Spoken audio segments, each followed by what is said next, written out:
Welcome back! We're in episode 44, Masquerade Ball Part 2, or Part 3 technically. Today we're playing on Monday because I decided to make a cancellation last session. We all had a lot of busyness and things going on, so we moved it today, so we'll still be doing a session Wednesday. But last time we were together, the group themselves were still moving on with the Masquerade Ball. Things started moving a little bit forward. Fortunes were red. People snuck down to the basement using unfortunate others as sacrificial lambs. And after a heated conversation between the Don and the Prince, of which you found a little bit of information of, basically that not only is the Prince supporting the Don, but he's also kind of had his fill of the Don, and Don's not really living up to his end of the bargain, so his last thing to basically pull his weight is to find someone, no matter how much it costs, to basically kill of you. You've grown a little bit too big for your britches, and he's not a big fan of it. I have a question. What's that? Did anybody at the party see the prince leave? Yeah, I mean, he took the main way out. Yeah, I mean... Oh, okay. You wouldn't know because you didn't see it, Fig. But as he left, he did leave one of his guards behind. Okay. So he left with one guard and he left one other guard behind. Unknown why, but he did leave one behind. It kind of throws some people off because nobody wants to approach them and ask, like, why are you still here? But he's kind of walking around looking for something. Okay. Real quick, Joe. Yeah. I'm in Corbin's spot on the street. Oh, you are? Okay, let me fix that. Okay. That is my bad. You are not Corbin. You're one of the other K's in The here. other K. Yeah. Okay. No, the other K. So Fig ran down there, heard some conversation. As soon as Fig was leaving, Allura immediately dashed in there, decided to take advantage of the door being open, and immediately ran in after knowing that Ada ran in, dashed in, took the advantage. Runs into the room, sees Ada there with a knife, immediately tells Allura to stop, thinking that, well, come any closer, I'm going to kill him. And you basically just said, go for it, and he slits his throat. And that's where we left it off. So, we're going to start off with Allura. Yeah. So first off, Allura, give me an investigation check on the room. Okay. Can I kind of shove his head in my bag of holding? Before I...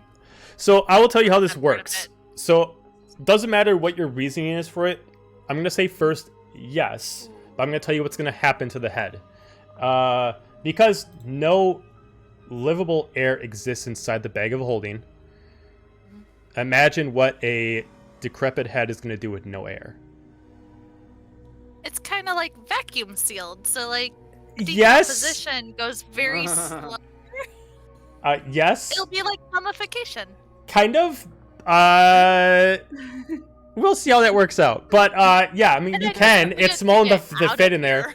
Also, remember that the bag of holding is starting to get filled up, so you're leaving a bloodied head with all your weapons and all your gold, so when you pull out something next time, it's gonna be gross as hell. Just so you know. And I'll make sure I say that for good information later on. You could wrap it in something. I could. Like, That's work, though. I don't think I have anything in the I bag don't have of any holding that I fabric or could. anything. I might, because I Clothes? did pick up quite a few things, but if I don't think I would have picked up clothes or cloth. Alright, well, you got a 5 on investigation. Yeah. Luckily, the room is not cluttered by any means. The room itself is large, very over-the-top gaudy like the rest of the place. The room itself is, when you walked in the door, it was very wide. And immediately at the end, where Ada was threatening you, has a large, oversized desk for what seems like he barely uses any work on, with a large, extravagant, let's call it like the party suite bed on it. Looks like it has revolving gears, spins around, the whole nine. On each side of the room, without investigating closer because you got a low investigation check, there are two like what looks like, how to put it, they clearly look like escape hatches on the floor, but they look like they have some kind of combination that requires them to be open. One takes up the left side of the room, one takes up the right side of the room. There are windows behind you, but there's, until you look closer, it doesn't look like they actually open. They look like they're there just for show. And then it looks like there's a storage closet that has many different garbs in it. Most of them probably don't want to touch. And another room that looks like it has a bunch of files inside. Well, You can still roll more checks, you just have to get closer to something. You said the one room has garbs, like clothing? Like his wardrobes, his undergarments, his robes. So I'm taking one of those and I'm wrapping the head in it and I'm shoving it in the bag of holding for now. Okay. Just until we get out of the building. Okay. Pick the nicest one. Pick the nicest one. Also, I will say that there is a lot of paperwork on his desk that looks like it was probably recently used. But again, this is because of your check. You'll have to individually check each thing to figure out if you can understand it. Is Ada still in the room? Ada is in the room. He is currently looking at the paperwork.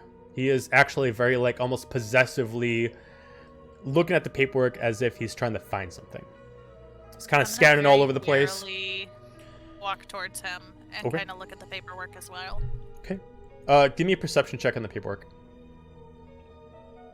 I'm good at perception. Ooh, natural 20. I'm really good at Good perception. read. All right. All right. I So, notice things. going through things without interrupting him, you find yourself...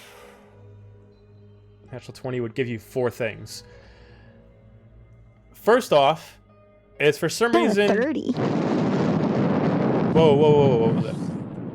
She got a 30. It's not a 20. It's a 30. I said a natural 20. Oh, okay.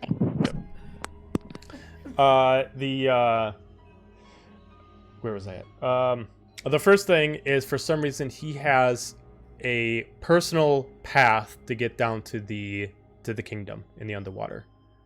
It looks like it's its own personal way. Maybe the queen doesn't know about it, but he has somehow a way to get back and forth to the kingdom without being seen. It doesn't specifically explain unless you decide to sit there and spend a few minutes looking at it, but it looks like it's a blueprint of like a certain pathway you can take to get there.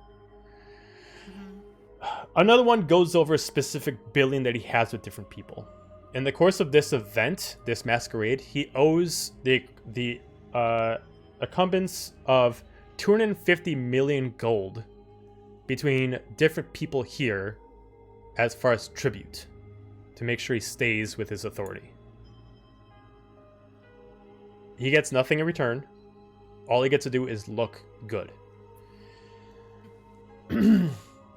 Number 3 is he has an exact map that looks like the map itself is enchanted. Like, it looks like it can change every second. You can actually see like different degrees of the map changing. You can even see the compass is actually almost 3D, like it changes its direction.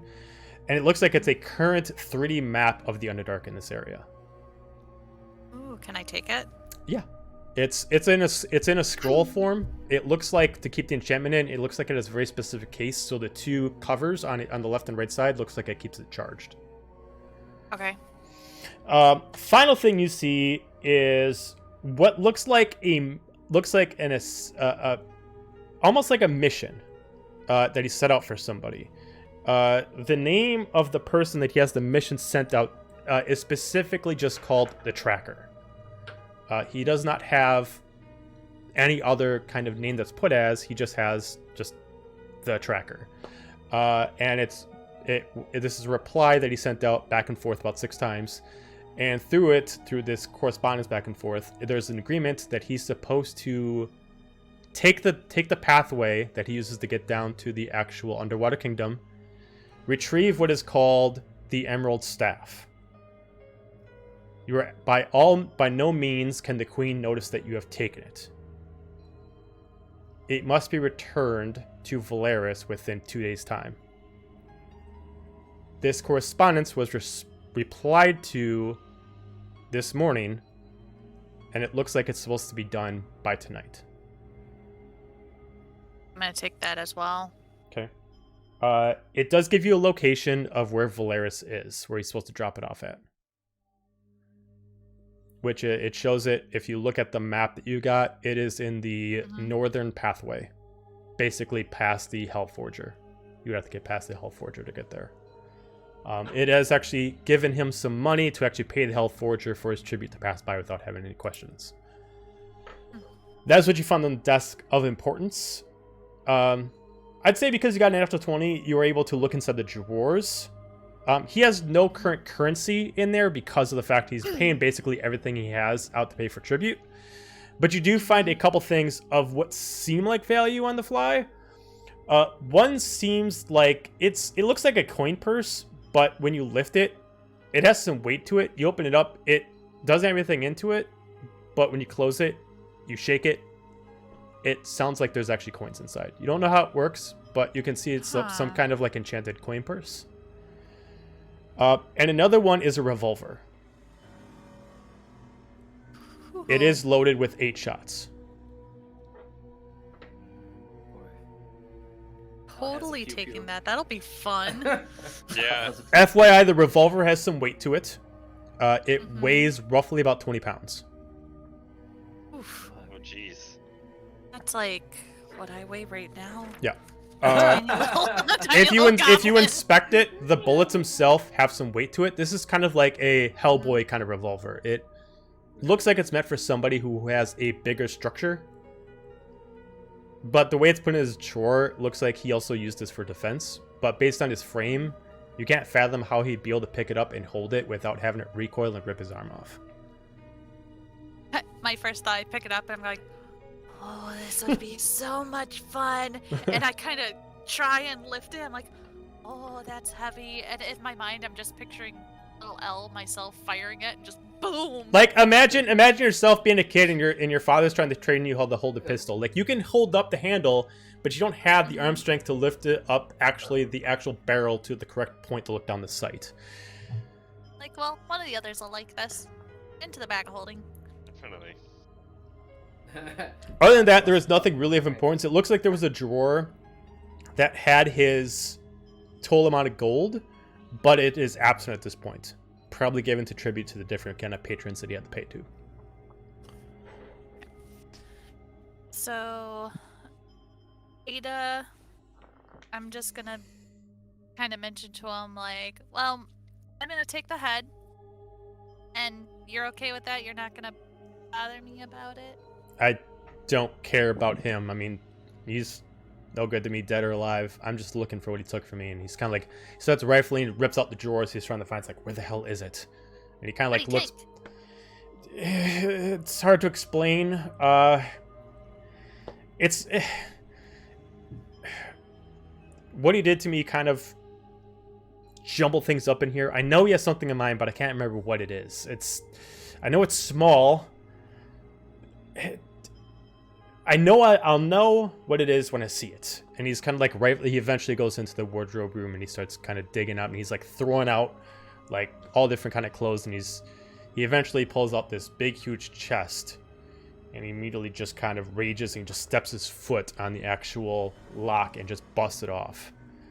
Opens it up, and if you kind of peek in, you can see it mostly has different kind of silks and very expensive garbs, maybe stuff that like is worth something if he decides to trade it in later on.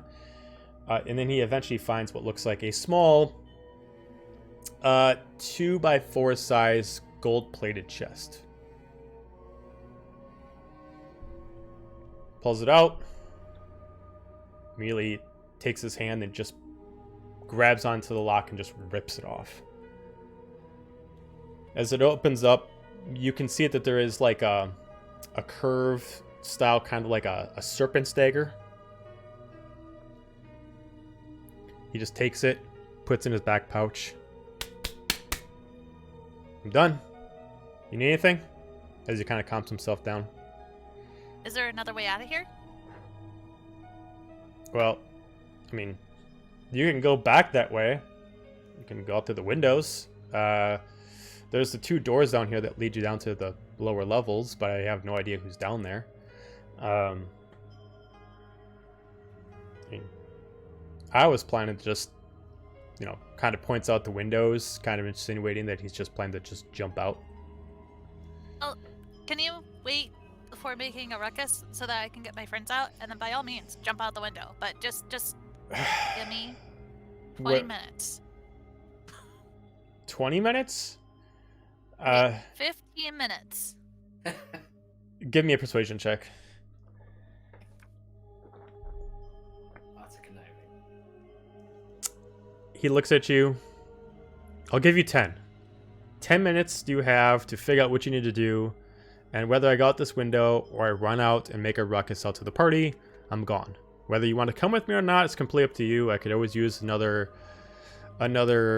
pit pocket at my side, and you're not obviously shy to a little blood.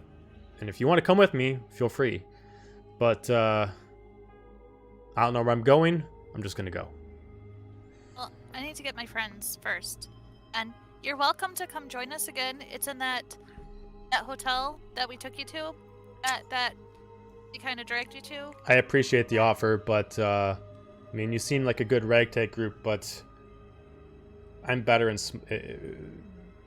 with smaller amount of people. And as nice as you guys are, even though you kind of gave me a hard time at the beginning, 1, maybe 2 of you, not the whole lot. Well, it was good seeing you again, and just don't go bad and try and kill us, because we will have to kill you, and I don't want to do that. Bye! I'm gonna head on back up and sneak my way back up to the party. Okay. So you want him to stay there for like 10 minutes, right? That's what you were basically telling him to do? Like, don't... Yes, Okay. just so he's not causing All right, a so he just ruckus kind of like and leans not up and he just starts overridden. kind of like fucking with the Don's body, kind of like carving it up and doing some mutilating crap. Oh, jeez. Okay. All right, so you are going to go back upstairs. First off, where we left off last time, Fig, I believe that you were still taking up a form and you were hiding up by the door like in a shadow. Yep. Okay. I am still hiding against the door. Cargrim, what were you I doing? still look like a soldier though, Yes. but was just in the- camouflaged. Yes.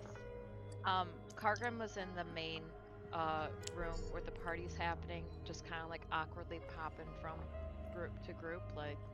I remember that. Okay, and I remember, I think, Celeste, you were just kind of like going around and just kind of... Yeah, she's Looking still around. just drinking and Okay. partying.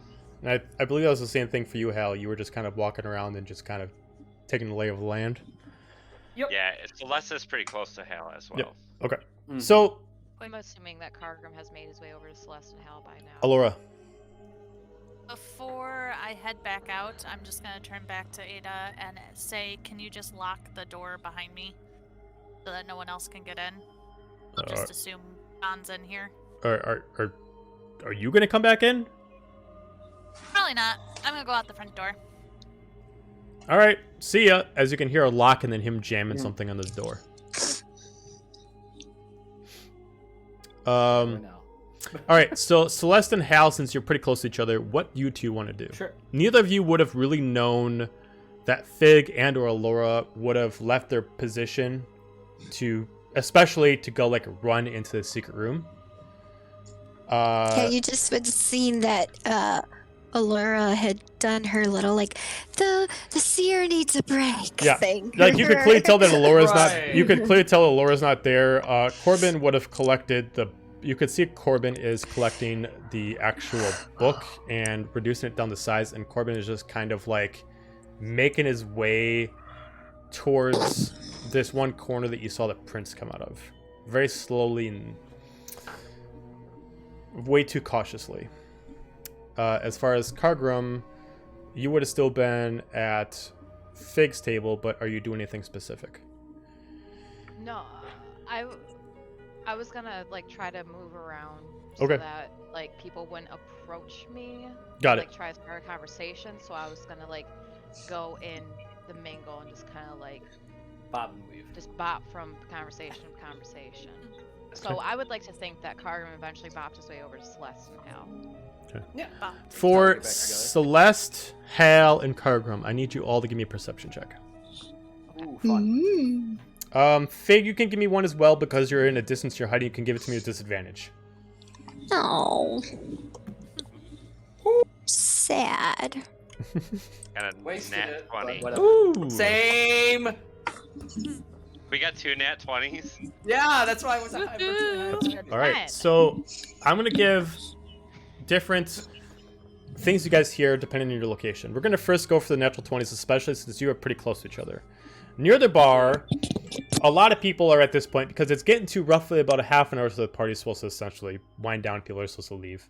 Some people have already left. The queen and the king of the Elfin Kingdom have already dismissed themselves. Some of the lords and ladies have gone. It is mostly now the nobles of this specific area. Maybe some of them have traveled out, like Boris is still there. People that don't need that aren't there for the fine wine. They're there just to get drunk. As is Celeste. Celeste and Hal, you're hearing over several groups talking. One group is the group that originally Angie heard, which is the group of the 4 women. All very debutante, dressed up in what looks like very expensive, but when you compare it to the rest of the people, it looks like, yes, this is expensive, but this is probably the one expensive dress that they have, and they have probably worn it out a couple times. It is very much re-cleaned. And kind of continuing off the conversation that Angie had listening in, they're talking about the prospects of convincing their husbands, their lords, to proceed on with the movement to start throwing money at the Empire to start working on their new technology to learn how to control the plague. And specifically here more this time. This one, when they say the plague, they talk about everything. Plague creatures, people that were reborn, much like Corbin, and the ones that were made by the Empire, aka Corbin. So humans, tieflings, elves, anybody that has plague blood, somehow the Empire is creating a device of some kind that's basically going to allow them to essentially enslave them. And these 4 ladies are basically talking about how to convince their husbands to not play with the idea so much and just move forward as far as the sanctity and the safety of their family, to just say, we don't want to be part of the war, but we can back the winners. And if we can convince their husbands, whether that's emotionally or physically, we will do so to get what we want.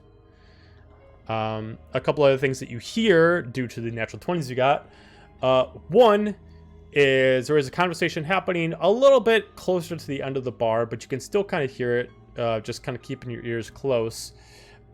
Is a male orc and a female halfling talking about a current deal for movement between the Underdark. Specifically talking about somehow being able to exploit the southern territories and transfer them over to northern territories without the queen knowing about it. Lastly, what you hear is specifically about a weapons deal. This weapons deal is specifically supposed to bring in swords and different kind of shields and different kind of enchanted weapons to the Fallen Order in the Northern Territories. Apparently, they have spent over 100,000 platinum pieces for quantity over quality. The amount that they're talking about sounds like they are basically having an army fully armed. That's what you guys pretty much hear listening in while partaking in the alcohol. Cargrim. What's that? Oh, sorry. Go ahead. No. You go ahead. It's fine. Celeste is going to pay more attention to the orc And what did you say the other race was? Halfling. Halfling, that's what I thought. She's gonna pay more attention to those two, and she's gonna move a little bit closer to them. Perception she check, can get- please.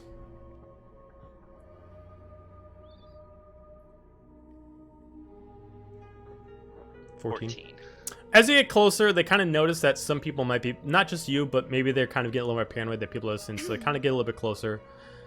You don't hear the full conversation, but you can now see that the person who's actually in charge is the halfling. It seems like the orc is just there to listen to information, and the orc is not all there. He seems like he's just there for muscle. And the halfling is telling him to essentially, I need you to be here, pointing on to, like, he grabs him by his tusk, aims down at a certain pamphlet, and basically points, I need you to be here to retrieve the shipment. We've already had too many problems before. Just be there, and I'll teleport you back. Do you understand? As he grabs him by both tusks and just, like, looks straight at him. Do you understand? Yes, boss. As it just kind of, like, looks at him.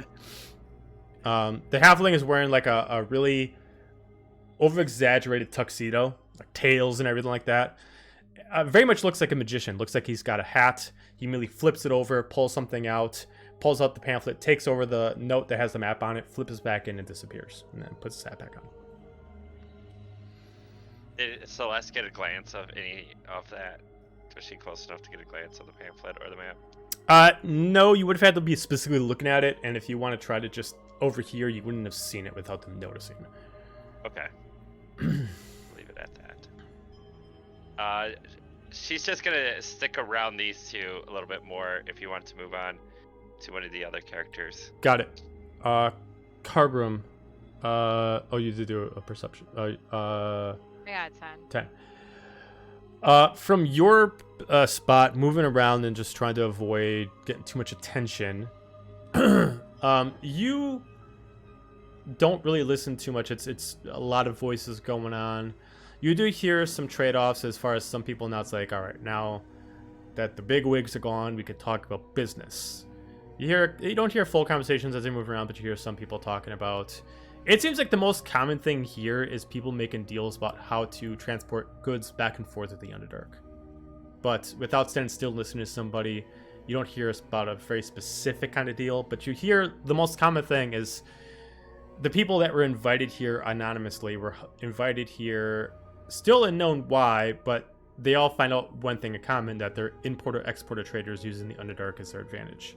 So they're all taking the time right now to exchange notes and figure out, it's like, oh, well, we could do business, kind of like that. And they're finding out that they maybe have never met before, but they've done trade deals. And now they can physically just say, well, you're here, I'm here, let's do some business. Let's just get this done. Fig, from where you I are, got a 16. from where you are, you see that there is the one soldier left. The one that was left by the prince. He's looking for something. You can't figure out what, but he is specifically looking for something. He's actually, like, lifting up. If anybody has, like, a hood or a veil on, he's, like, lifting up to look at their face. No politeness at all. People are letting him do his thing. He's walking around. He's seeing people that are drunk with their heads on the bar table. He's, like, lifting them up by the hair, looking at them. No, that's not it. Going around, he's trying to find somebody. As you're listening in, you hear a couple people talking about, God, I hope he doesn't. No, he can't be here from me. I mean, no. You can hear everybody just being suspicious, like, a cop's following you, did you do something wrong, kind of thing like that. But based off all that, it's most likely not them, they're just being cautious. You're unable to figure out what he's looking for or who he's looking for, but he's looking for somebody. But I could have a pretty thing of a guess. You could guess. Because could based guess. off that bounty that I have, that's for us. After about a couple minutes, you do see that he eventually opens up some kind of what looks like a almost kind of looks like a steel rod of some kind. And he kind of just puts it towards his ear, puts it back down. Maybe downstairs. I don't think they're here. We'll go look from outside. And then immediately starts the party. Does he take his little steel rod thingy with him? He puts it back in his back pocket. Okay. Interesting. Allura, if you decide to head out at this point, this is when you actually head out. And you eventually leave out the door. Do I see her come out the door? She walks right past you. You see her. Can I grab her and pull her into the shadow? Absolutely. There's enough shadow to fit you both. Okay. Do I have to do a check or anything? Well, Allura, if you were being pulled by somebody, would you resist? I'd kind of twist, but I don't want to cause a scene, so I'm kind of going with it right now. Okay, so Fig, just give me a strength check. I'll just have a DC for it. Okay. Ooh. Ooh, that was not a good one. So, this is how this goes. You don't necessarily fail at this, but it does make a noise. So you pull, she immediately reacts and turns. Mm-hmm. As she reacts and turns, whether you say anything or not, some people just kind of notice that, like, you just walked out the door and you immediately just kind of react. And you can kind of hear Allura, you can hear some people whispering, wait, did she just come out of... Who is she? I guess I'm not feeling as good as I was before. I'm still very airy. I'm turning to the guard. Thank you for trying to catch me, but I'm good, and I continue walking. As another person, like, I just like as she does that and walks out of the shadow, I slightly move towards the shadow, or like out of the shadow, but I'm in the right colors for an actual guard. Okay. Now. Either one of you, give me a persuasion check with advantage to sell both of your stories. So, do you want to do one? Got it. It's all according to plan. Persuasion with advantage. 15. Let's see. Some people still seem a little skeptical about it, but they believe in the soldier. Some of them say, like, okay. You can hear some of them kind of saying, but how did she get down there? Who would have allowed the seer to get down there? But some of them are kind of like still trying to help you out, but it almost looks like they're kind of like checking you out in the process, like using it as an excuse to kind of see if maybe you stole something. And they're patting you down a little bit. But you're able to kind of get yourself away, but they are seeming suspicious of you. Other soldiers?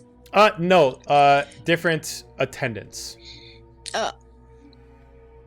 Some people who know that was supposed to lead down to the Don's private quarters. How did she get down there by herself without a guard attending her? Fig, do you do Thieves' Cant or anything where I would know Yes. it was you? Okay. Well, I could. Yeah. Well, afterwards. Yeah. I'll do some Thieves' Cant to be Yes. like. So you give like a But gesture. very, very, very, very secretly. Would it be sleight of hand? Yeah, so give me a sleight of hand just to 14. Okay, so you're able to give like a gesture that would be what thieves of your own caliber would know of each other. But you do notice a couple people around that might be other thieves too, especially Allura, that you picked out some thieves earlier that are looking for your group. Recognize a certain gesture. And one of them just kind of like looks back and kind of whispers back over the group. I don't think that's who she's playing out to be. And they kind of like, they split up amongst the room, and you can see that they're all kind of like, not necessarily surrounding you, but they're all kind of like playing along, and they're kind of watching you from a distance, seeing what you do next. I'm gonna turn to Fig the guard and just reach out my hand and say, please, can you lead me back to my manservant? I was feeling very weak, and I had to give a very, very big future reading, and it took a toll on me. May you please bring me back? I'm gonna be quiet, but I'm gonna start walking them back. Okay. And Alright. then as soon as we get over, 'cause I'm assuming you'll walk me over to Corbin. Mm-hmm. I'm just gonna very, very quietly. Or was tell you Corbin guys- coming closer to us? I can't remember. Corbin would have been coming closer to you, so you would have met him like in the middle. Mm. And I'm Okay. gonna take my hand off of Fig and put it onto Corbin's arm and whisper to Fig, find the others, get out now. And hold my head and go, there's too much reading today. I need a break. May you bring me outside to Corbin? Okay. Give me a performance check, Allura. Let's do good. Can I choose my thingy and give advantage? If that's what you want to do, Here you you want to go, give it so- advantage? Absolutely, yes. That would be okay. That's what I want to do. Okay. Instead on performance? Yeah. Yeah, performance. Okay. 11. You can definitely tell that you did not give the best act you could. And a lot of people are now kind of getting a little bit skeptical of the situation. Like, okay. And you can see that a couple of the guys that separated from the assassins group are now kind of like, you've lost sight of them. 2 of them are watching from a distance, while 2 of them you cannot pick out anywhere. You can see the whole room, and they're just gone. Yeah, That's I'll my do you alert, a day. so they cannot surprise me. Yeah, well, true, they can't surprise you, but doesn't mean that you know where they are. I mean, they can't get the Okay. they can't get the jump on you, so they can't get like advantage on you and a sneak attack, but they can still follow you. Okay. So I would like to get outside. So is that blind sight? So if they're within 10 feet of us, we would still be able to see them? Within 10 feet. Where you are right now, you'd be able to see everybody within 10 feet around you, but the room is large, and Right. Just making sure. Yeah. you're very much just seeing the group minus those 2 that are missing, as if you're watching like a horror film where like you see someone go behind someone else, and then when that person moves out of the way, they're gone. Yeah. They're playing with the crowd very well. Typically what I do. So is there so because I'm dressed like a guard, I could just walk out technically. I mean, right? you guys are already doing the motions of walking out. That was what the performance check was for. So you 2 would already be heading out to the elevator at this point. Okay. Well, I had let Fig know to get the others out.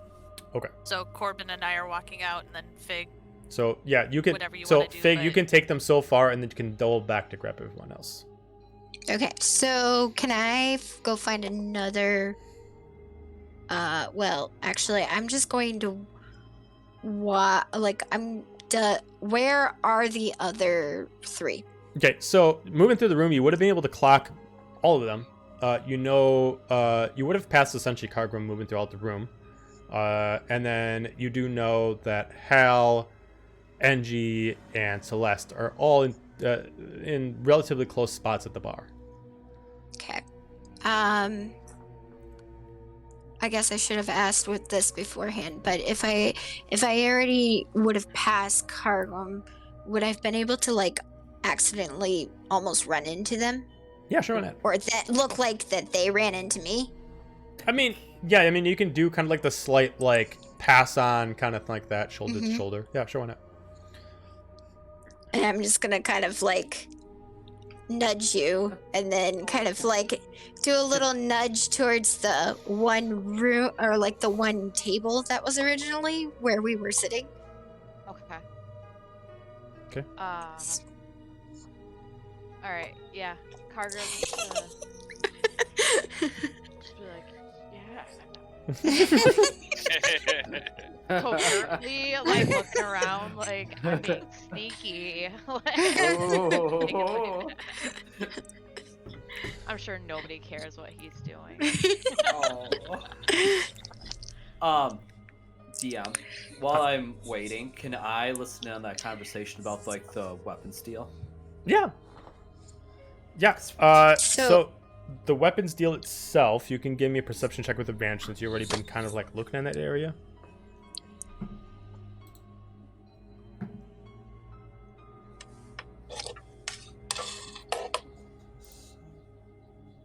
Yep, 25. 25. The weapons deal that you're specifically hearing, you're hearing like a master order going out. It's going on between 3 different parties itself. Looking at them, one of them is hooded. It's hard to tell what they are, but you can see that they have a very more fleshed out face. whether it's human or elvish, someone that looks more humanoid than, it's definitely not like a tiefling or an orc. Someone that actually has like the proper like humanoid structure of the face, no extra horns or anything like that. Seems like they're the one that's contracting the deal, while the other two are the specific people that are sending the weapons. The person in the hood is mentioning, I've already paid you X amount of money. Here is the location I need to drop it off at. We are looking for enough to supply our whole army for the retribution that is required. And he's kind of, you can see on his arm, he's got like what would regularly be like a necklace, but it's wrapped around his arm a couple times. And you can see the symbol of the fallen, like attached to his actual chain. Kind of like a monk has with like their beads. Sort of, yeah. Instead of because it'd be long enough to wrap around your neck, but it really just kind of like wraps around in your hand a couple times. And then you can kind of just see them do like a very unique shake. He takes the hand that actually has the talisman in it. He shakes it with, and you can almost see like an enchantment being placed. Not like he's hiding it, but it looks like it's actually there purposely that they both know about. And then they shake, and then they just hold tight for like 5 seconds to let go, and you can see that the talisman is now in the other man's hand, even though the chain's still wrapped around the fallen's hand. It says, you can hear a specific phrase, "May all mother be with you, may all mother be with you," and they walk away as the hooded one leaves as the other two continue on their drinks. Cool. Alright. Very cool. All right, back to Fig and Carbon. Is there anybody that I noticed that is watching? Like, can I do a check or something? What is your passive perception? Passive? My passive is 16. So with a 16, you would actively notice, or you would passively notice that there are two people that are doing a very, very, very good job of not being obvious to watch you, but if you didn't clock them earlier, you would have never noticed.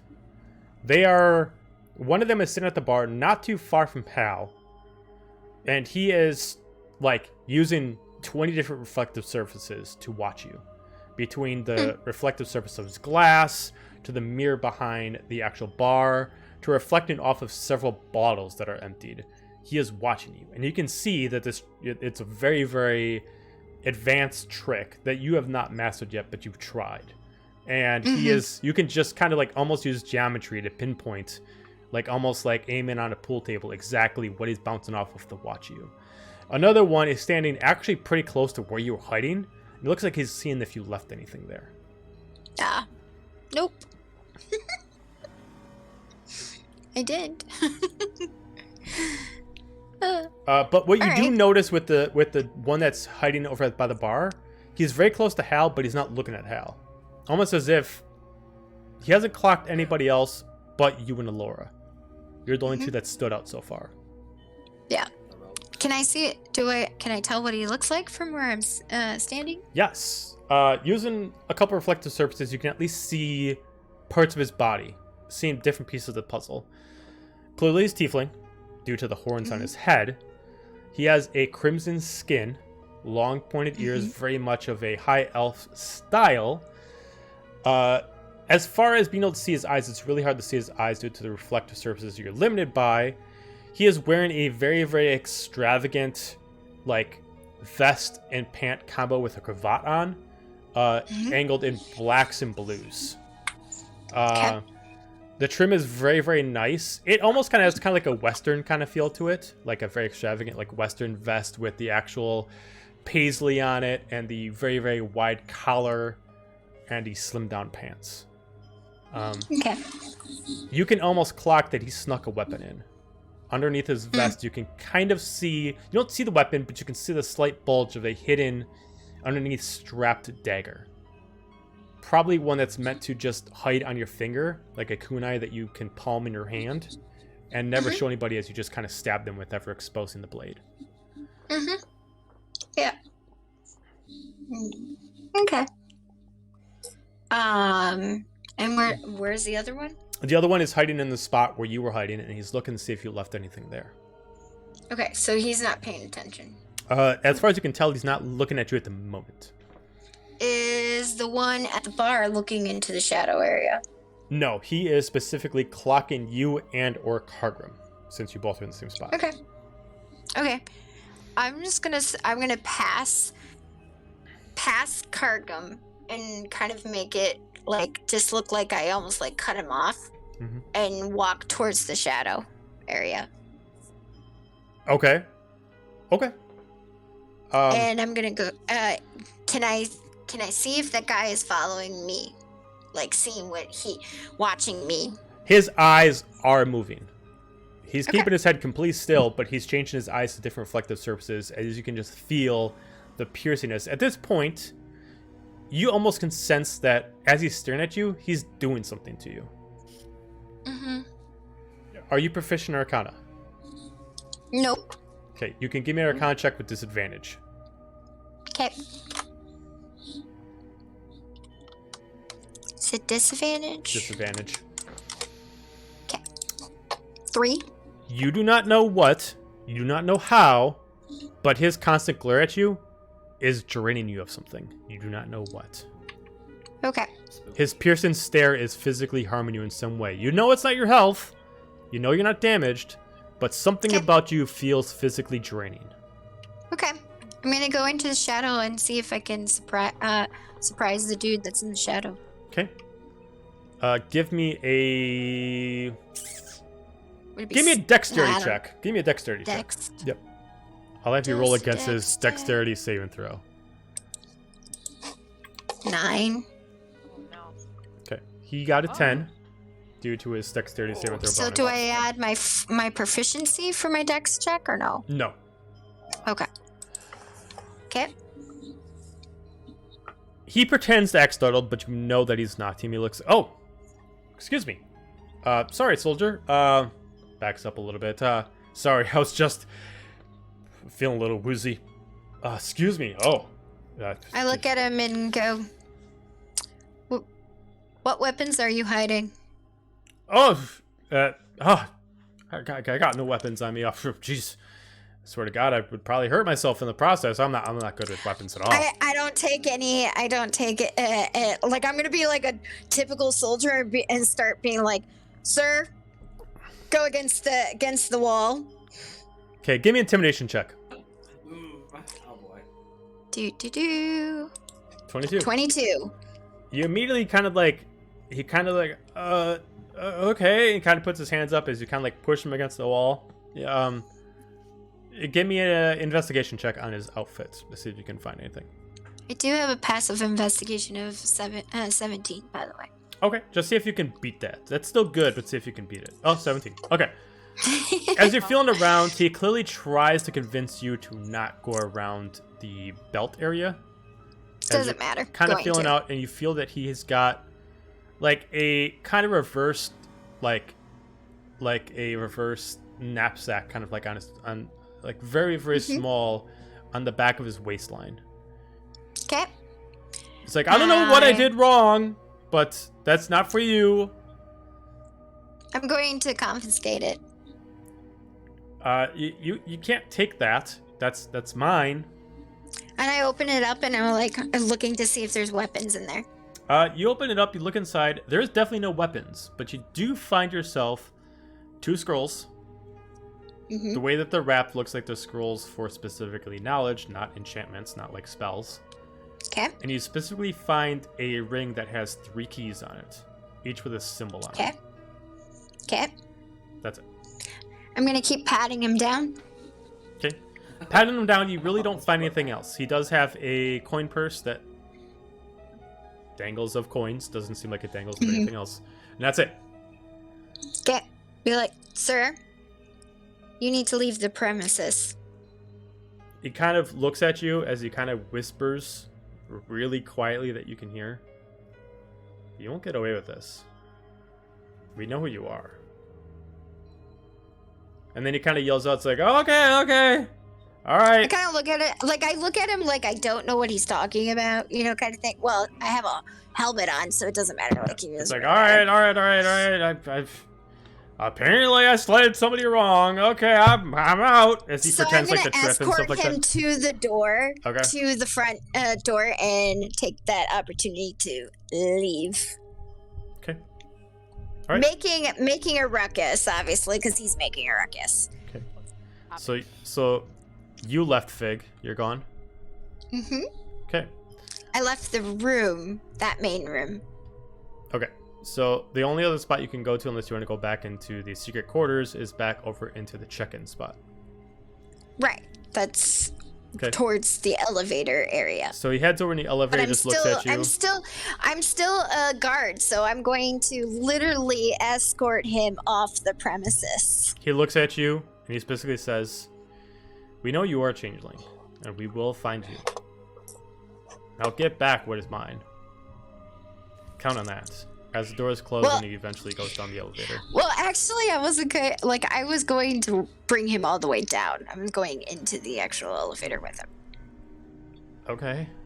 All right. because I'm not taking his stuff. I'm going to bring him to the edge of the premises and then hand him back his stuff. Okay. So you're able to pull the lever, and the elevator goes down. He looks at you because the elevator takes roughly about a minute to drop back down. Mhm. So, what's with the getup? What are you trying to do? Look like one of those lifeguards that he's got on hire? It's not really doing good for you. I don't even talk to him. I mean, I've never talked to a changeling before, but I didn't know that all of you are mute. You had a lot to say before, now you're really quiet. Nothing? Alright. Time passes by. Goes down to the bottom floor. Can I have my stuff now? I walk him to the gate. Okay. Please tell me there was awkward elevator music during that entire time. At this point, you kind of got a little bit ahead of yourself. You notice that there's two men at the actual gate that are soldiers you did not see before that were not there when you got in. Mm-hmm. We look at him. Halt! What are you doing down here? You're supposed to stay up there. Who is this? This one was causing a ruckus upstairs, and he brought in something that wasn't checked before. Okay, well, that's something you deal with upstairs. You're not supposed to be bringing them down here. He's supposed to leave. That's what they told him. Who told him? The main guard. What's your ID number? Would I know an ID number, seeing I stole one before? No. Okay. I don't know. Like, can I make an educated guess? Sure, you From can my guess. knowledge? You can guess. Would that be a history? Two. Would that be a You You history? can make me an intelligence check to see if you would have Okay. been able to Intelligence check? compile it from things you would have figured out. Okay. Let's see if I can do this. 21. 21. So I'll give you bits and pieces of information, and you can do the math yourself. Each I soldier, can't do math in my head. well, you can have the rest of the group help you. Alright. Each person that was a soldier had a specific, like, wrapping on their arm Mhm. that had a number. Yeah. The person that you took over already left. Right. The ones that you saw when they were going around were in a Roman numeral base. Okay. You do not remember which one you took over, but the other, because you took over a guy who was going in a figure 8 with another guy. The guy who was going in the other Mhm. figure 8 was Roman numeral 5. Okay. The ones that were originally standing on the doorway that were blocking the secret entrance was Roman numeral 1 and Roman numeral 10. Okay. The ones that were scattered around the place were Roman numeral 2 and Roman numeral 9. Okay. That's all I'm Someone gonna give help you. me. That's Someone all help I'm me. gonna give you. 4. Oh, Four. 4. Okay, 4. He Say looks 4. at you. All right. Well, get back at your post. Will do. This And I point, hand the dude his stuff while the other soldiers take him. Okay. And I just walk away. Okay. while Fig's walking away, before we get into something else, Cargrim's gonna use sending to be like, did you tell me to sit in the table, or was that some random guard? Because I don't know what's happening right now. Can I actually answer that? I don't know You if I can can answer, yeah. Okay. Can I wait until I get in the elevator? Yeah, I Yeah. mean, To answer? you can wait. It's, Yeah. it's telepathic. Okay. I'll be like, it was me. Is there like a certain amount of like letters that I can say or whatever to that, or no? It is. I believe it's 25. I think so. Okay, someone help me. Yeah, 25 words or Okay. less. I'm not going to go by the Matt Mercer rule. Okay. You don't have to, like, add up to 25. You can just, like, decide to just terminate the actual send and just, So like, I'm just gonna say it was me. Someone was clocking from the end of the bar. Okay, you're Okay. good. Okay. Cool. Okay. That's good. Because Alright. Carter's just sitting in the seat like, what, did I get that hint wrong? I don't. All right. So you head back up. Allura, I would assume you already went down. Yes. Okay. Where did you go? I want to head back towards the hotel Okay. or the inn, but I want to make sure nobody's tailing us. Okay. You do have your carriage as waiting for you, if you choose to take it. As you head outside, there is actually a valet that actually pulls it up for you, or at least gets someone to pull it up for you, and opens up the carriage door. Ma'am, your carriage waits. I'm gonna get in. The carriage does take you back. You do keep a lookout. You don't seem to notice anybody following you, but you do have a sense of unease. Like, you Can I don't have see them. Stop Okay. before we get to the inn. Probably about 4 blocks. Okay. By the bathhouse, maybe? Would that work? Well, the black If you bathhouse is pretty close to the hotel. If you want to go 4 Oh, blocks yeah, away, you that's could true. go. You could go down to like here. Here. Yeah. okay. Okay. What's this building, anyways? Oh god. I gotta remember. I my got notes. it. I got it. She's got it in her notes. The maps. It might take me a minute because I have a lot of notes, but I got it. There.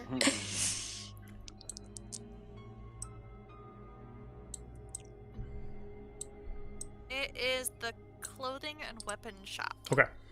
Makes sense. Do you want to pretend like you are still in the carriage? Yes. Okay. This is gonna be a combo trick. You're gonna have to give me a stealth and a sleight of hand.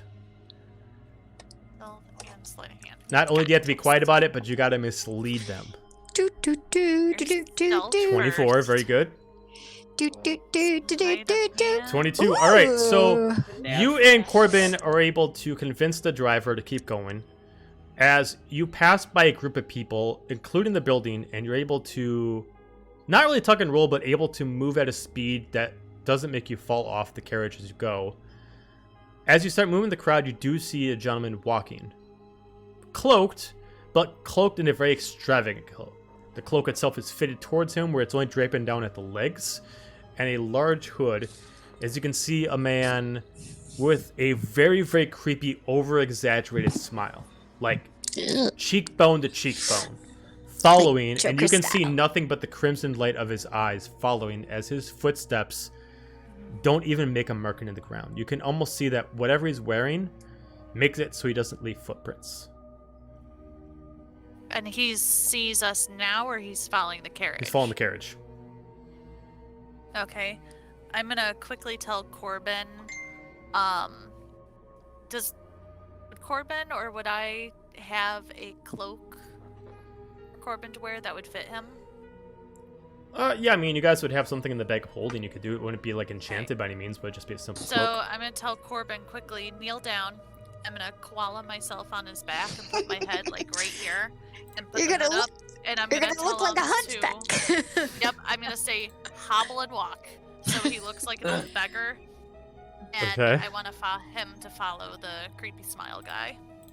Okay. Combo. That's our disguise. Okay. All right. Cosplay. Not creating too many problems. You're able to make it back to the. Well, by the time you get back, you do see him looking around at the place. Because the hotel you have doesn't have windows, he looks like he's trying to find a way to sneak in without you noticing, since he assumes you're inside.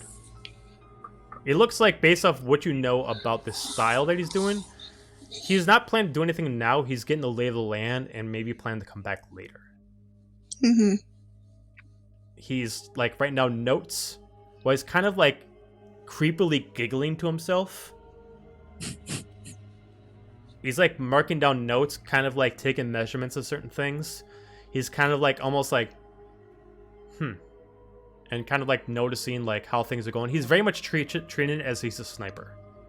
He's getting the lay of the land and probably gonna perch up somewhere later on. But he's having a hard time trying to figure out since there are no windows. I'd like to watch, and as soon as my plan is, if he goes into an alleyway or someplace where nobody else can see what's happening, I'd like to jump him. Okay.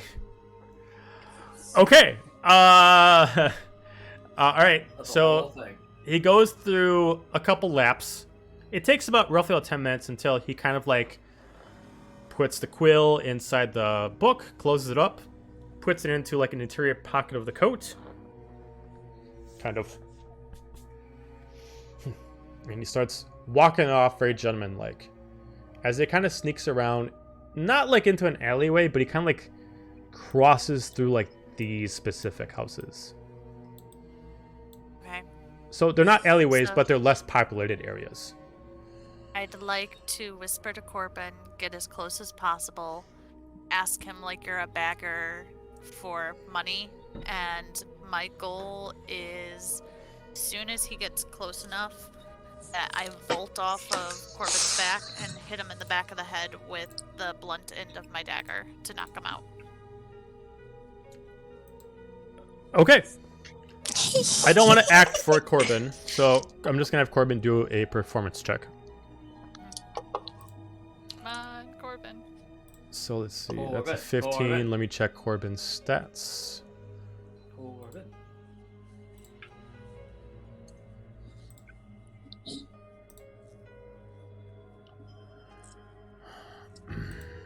Let's see. Performance. +5. All right, cool.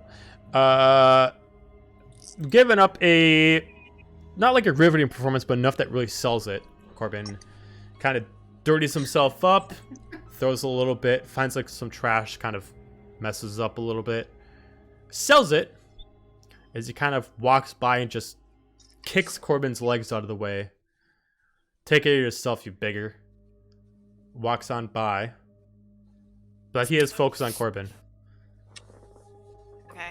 I lunge out and pop him in the back of the head with my dagger. Okay. The blunt end, Much like sadly. you guys, he cannot be surprised.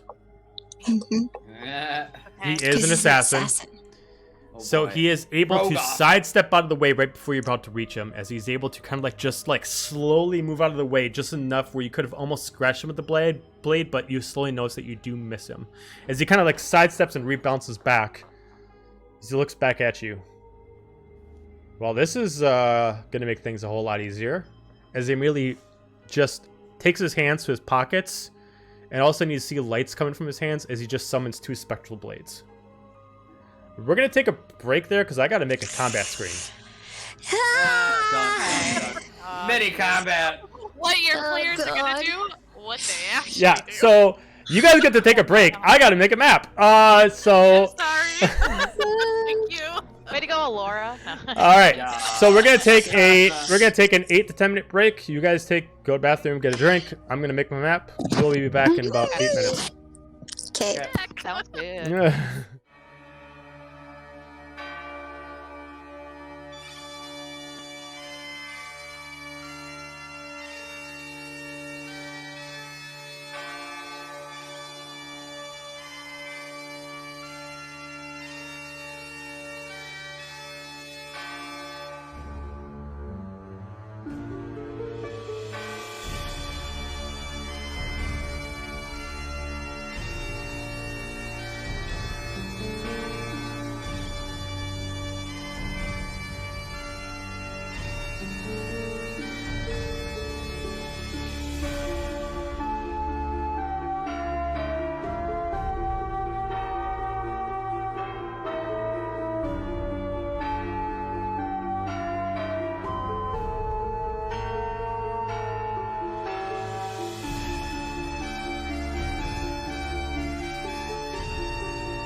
fog it up. All right. It could be Right, it. maybe. Nah. Let's hide that. All right. So I did put up a map. Just gotta fit towards the screen. There we go. Okay. All right. Let me add in some combat. All right. So Alora, you're gonna essentially be right here. Okay. I have not put my character on a map in a while. I Yeah, have I know to find her. it's been a minute, right? I gotta take a phone call. Quick. I'll be right back. Of course. He's not in the fight, so it's fine. That's all right. Yeah.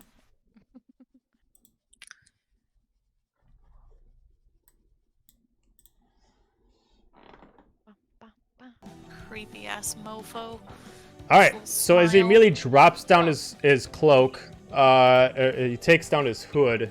You immediately see a high elf with like almost surgery like on his face that actually forces his mouth to be like separated. Mm-hmm. Hang on, let me just make sure that I got this because it's been a while since I've done it like this. There we go. All right. So we're gonna roll initiative. I'll control Corbin. Everybody? Nope, Just just the battle. Okay, I was gonna say. Just, just the seer rogue. Because I had to get in a fight. The Yup. alleyway fight. Yep. Mhm. I always plan these elaborate hijinks, and they always backfire on me. Every time. Sometimes they work. They sometimes work. Sometimes. Did it not go through? Uh-oh. Oh, Roll yours. initiative. I see a 10. Yeah, I see a 10. Mhm.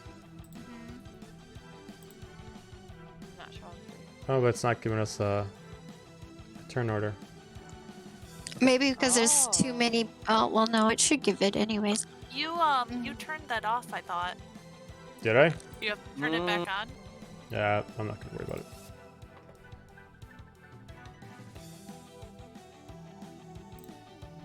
All right, so I'm just gonna write it down. Yeah. All right, you got 17, so it's gonna go Alora, Corbin, and the assassin. Yeah. All right, Alora, you started off. I'm stabbing him with my dagger of dancing ice. Okay. Do I get advantage since he's technically flanked? No, because he's actually not flanked. For it to technically work with only 2 people, you would have to surround him. Got it. So I'm gonna stabby stab. For 14. You do get advantage though because you're attacking first. Oh, yay. And I get sneak attack because he has not made a. Correct. Oops. Oh, look at that, natural 20. Whoop, whoop. 39 Ooh, damage. okay. Oh no, So that's gonna be 43 plus 39. so 81 points of damage. Sorry. Casual. Casual. Cat, follow me. a Go- very go- a very go try simple this. 81 points of damage. No big deal. Yes. Stabby, stab, stab. And then with my bonus action, I'm gonna take my offhanded dagger, Uh huh. which I'm holding dagger of He's the like, flame. Yeah. Stabby stab. 27. All right. He's gonna uncanny dodge this one. Yeah, dude. That's what. So It still he hits, half but he of it? takes half the damage. Yeah. So So half of 37. yes. Oh, no, I don't get That's sneak it. attack. You don't get on- sneak attack anymore. Okay. You So just half get of the 12 points, so he takes 6 points damage. Okay. Okay. Wow. Okay, yeah, he's hurt. It's And Corp. I'm just gonna stand right there and spit on him and say, "Teaches you to follow us." Corbin's turn. Corbin is, because I'm not familiar how to play Corbin's character, so I'm just going to do the longsword. 16. I don't know the AC of the guy I created. That's a hit. Dude. You have to click to get damage. Oh, it just rolled on mine. All right, so Oh, it 5 just points shows of us damage. clicked. Oh, okay. 5 points of damage because Corbin doesn't belong to me. Okay, and then I'll attack again with Corbin with the sword. That's alright. You can save spell slots. Oh, Corbin. Yeah, 27. Okay. Again, it only appeared on mine. 13, so 13 points of damage. He is very weak. It's his turn. Kills him. Kills him. Kills him. He's going to use his But 2 that- spectral daggers that he summoned out. And he is going to... Look back at the map. Would He's going to Corbin attack be Alora. next to him then? Would Corbin Oh yeah, be Corbin would next be... to him? Yep. Or, yeah, somewhere. And then he's going to attack with his dual spectral blades.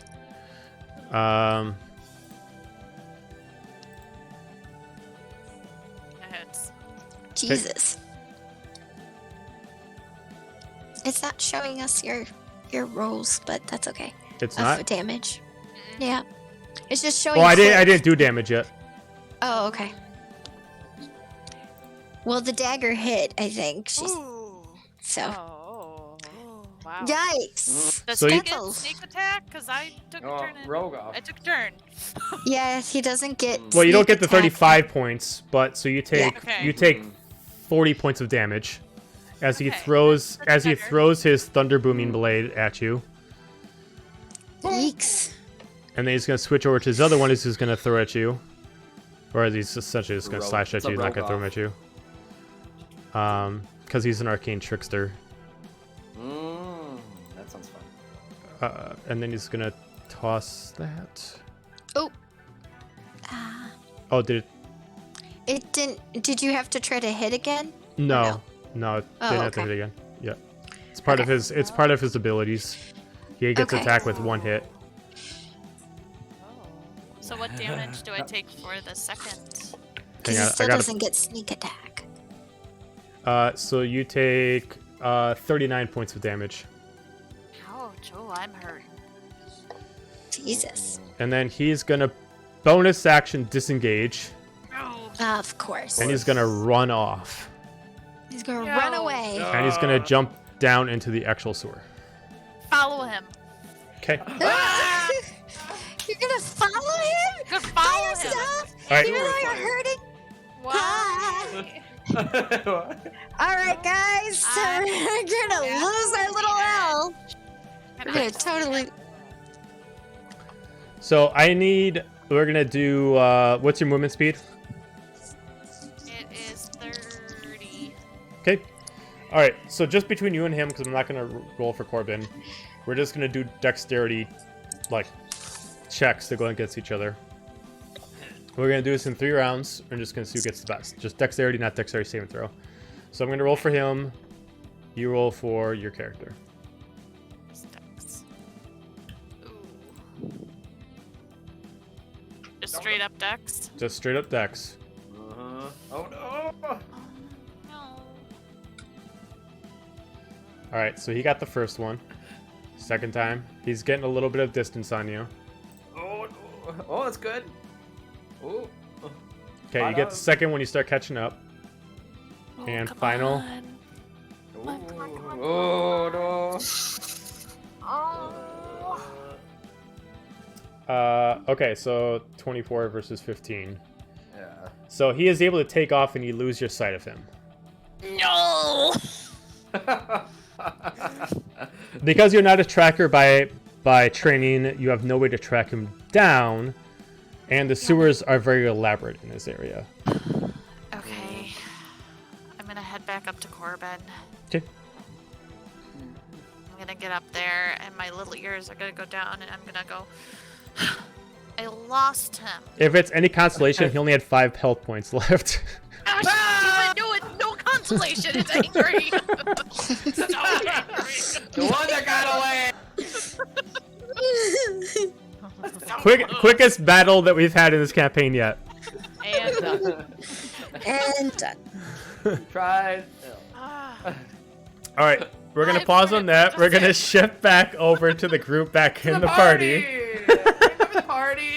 Great part. So- Join the party. we'll just have Celeste do whatever Hal does. So Hal, what do you want to do at this point? You would have seen at this point that you are missing your group. You clearly do not see Fig anywhere. You do not see Allura anywhere. And you do not see Corbin anywhere. You do see Cargrim, I'm assuming. Cargrim, where are you at this point? Yeah. I'm sitting They're at that table. Okay, so you do see Cargrim, like, at a table, but Okay, that's- by himself. Yeah, Singing all by myself, all by myself. slowly, quietly under his breath. Oh, Jesus. Jerks frickin' left me here. Very confused. Yeah. So Hal will grab Celeste. Say Cargrim's all done. The party's kind of either the drunks are getting more drunk, and we're not trying to steer the conversation away from that. Okay. So, well, it's like, let's go hang out with Cargrim. You know, see if they learned anything. Well, we go back over to Cargrim. Okay. So you guys do What's meet up, up back at the table. Cargrim, Celeste, and Okay. Hal are all back together. Okay, Okay. cool. What's up, Cargrim? Oh, what's up? I'm pretty sure Fig told me to sit here. Oh. When was the last time you saw Fig? You know, let me double check. And that I feel like that's probably when he would send the sending to Fig. Okay. Because I feel like time-wise, them coming Sure. over and seeing Cargrim would probably be about the same amount of time that would take for Fig to take Dude downstairs. Sure. And I think maybe Yeah, no, Celeste it was might Fig. So yeah, we just hang out here. Remember, I told you that there was a dude at the end of the bar clocking us. Oh. Yeah. Yes. So, I guess could Celeste or Oh, yeah, really, Celeste but- probably look for people or like watching us, Yeah, sure, why not? or Yeah. or both of us. I could Yeah, speak. sure. Yeah. Group effort. Sure. You want me to roll? Yeah. Yeah, go ahead. You Okay. roll because I don't- Perception check. What are you actually looking for? Are you just trying to keep your eyes For open? guy? People watching us. No, there's somebody at the bar. There's Oh, somebody at the there bar. was a dude Yeah. at the bar. If you're that trying at to the end if of you're the bar trying to that was- clock someone specifically, I need an investigation check. Okay, so the dude at the bar that we're suspect of that's watching us. So, All right. That was weird. We haven't had comment so long. It feels so weird to me. What? What is this combat you speak of? We use our That's words. because said- we've been having this party. We used to have combat every session. Not just like we haven't had combat in a while. This is weird. Feel weird. 18. 18. Okay. The guy at this point, you now see him, and you notice that he was really close to you. He was like 2 stools away from you this whole time. And now that he sees that you're all there, he's now looking a different direction. None of you could really tell what he's looking at you because neither of you are trained in this kind of style of what he's doing, but you can clearly see that he's like staring like at a glass. Like he's like drinking his glass. He's kind of like looking at it. Then he looks at the mirror, but other than you thinking that maybe he's perverted, he's like trying to look at someone's ass, trying to use reflections. You can't really tell what he's looking at. Maybe he's trying to check you out, Celeste. Yeah. maybe.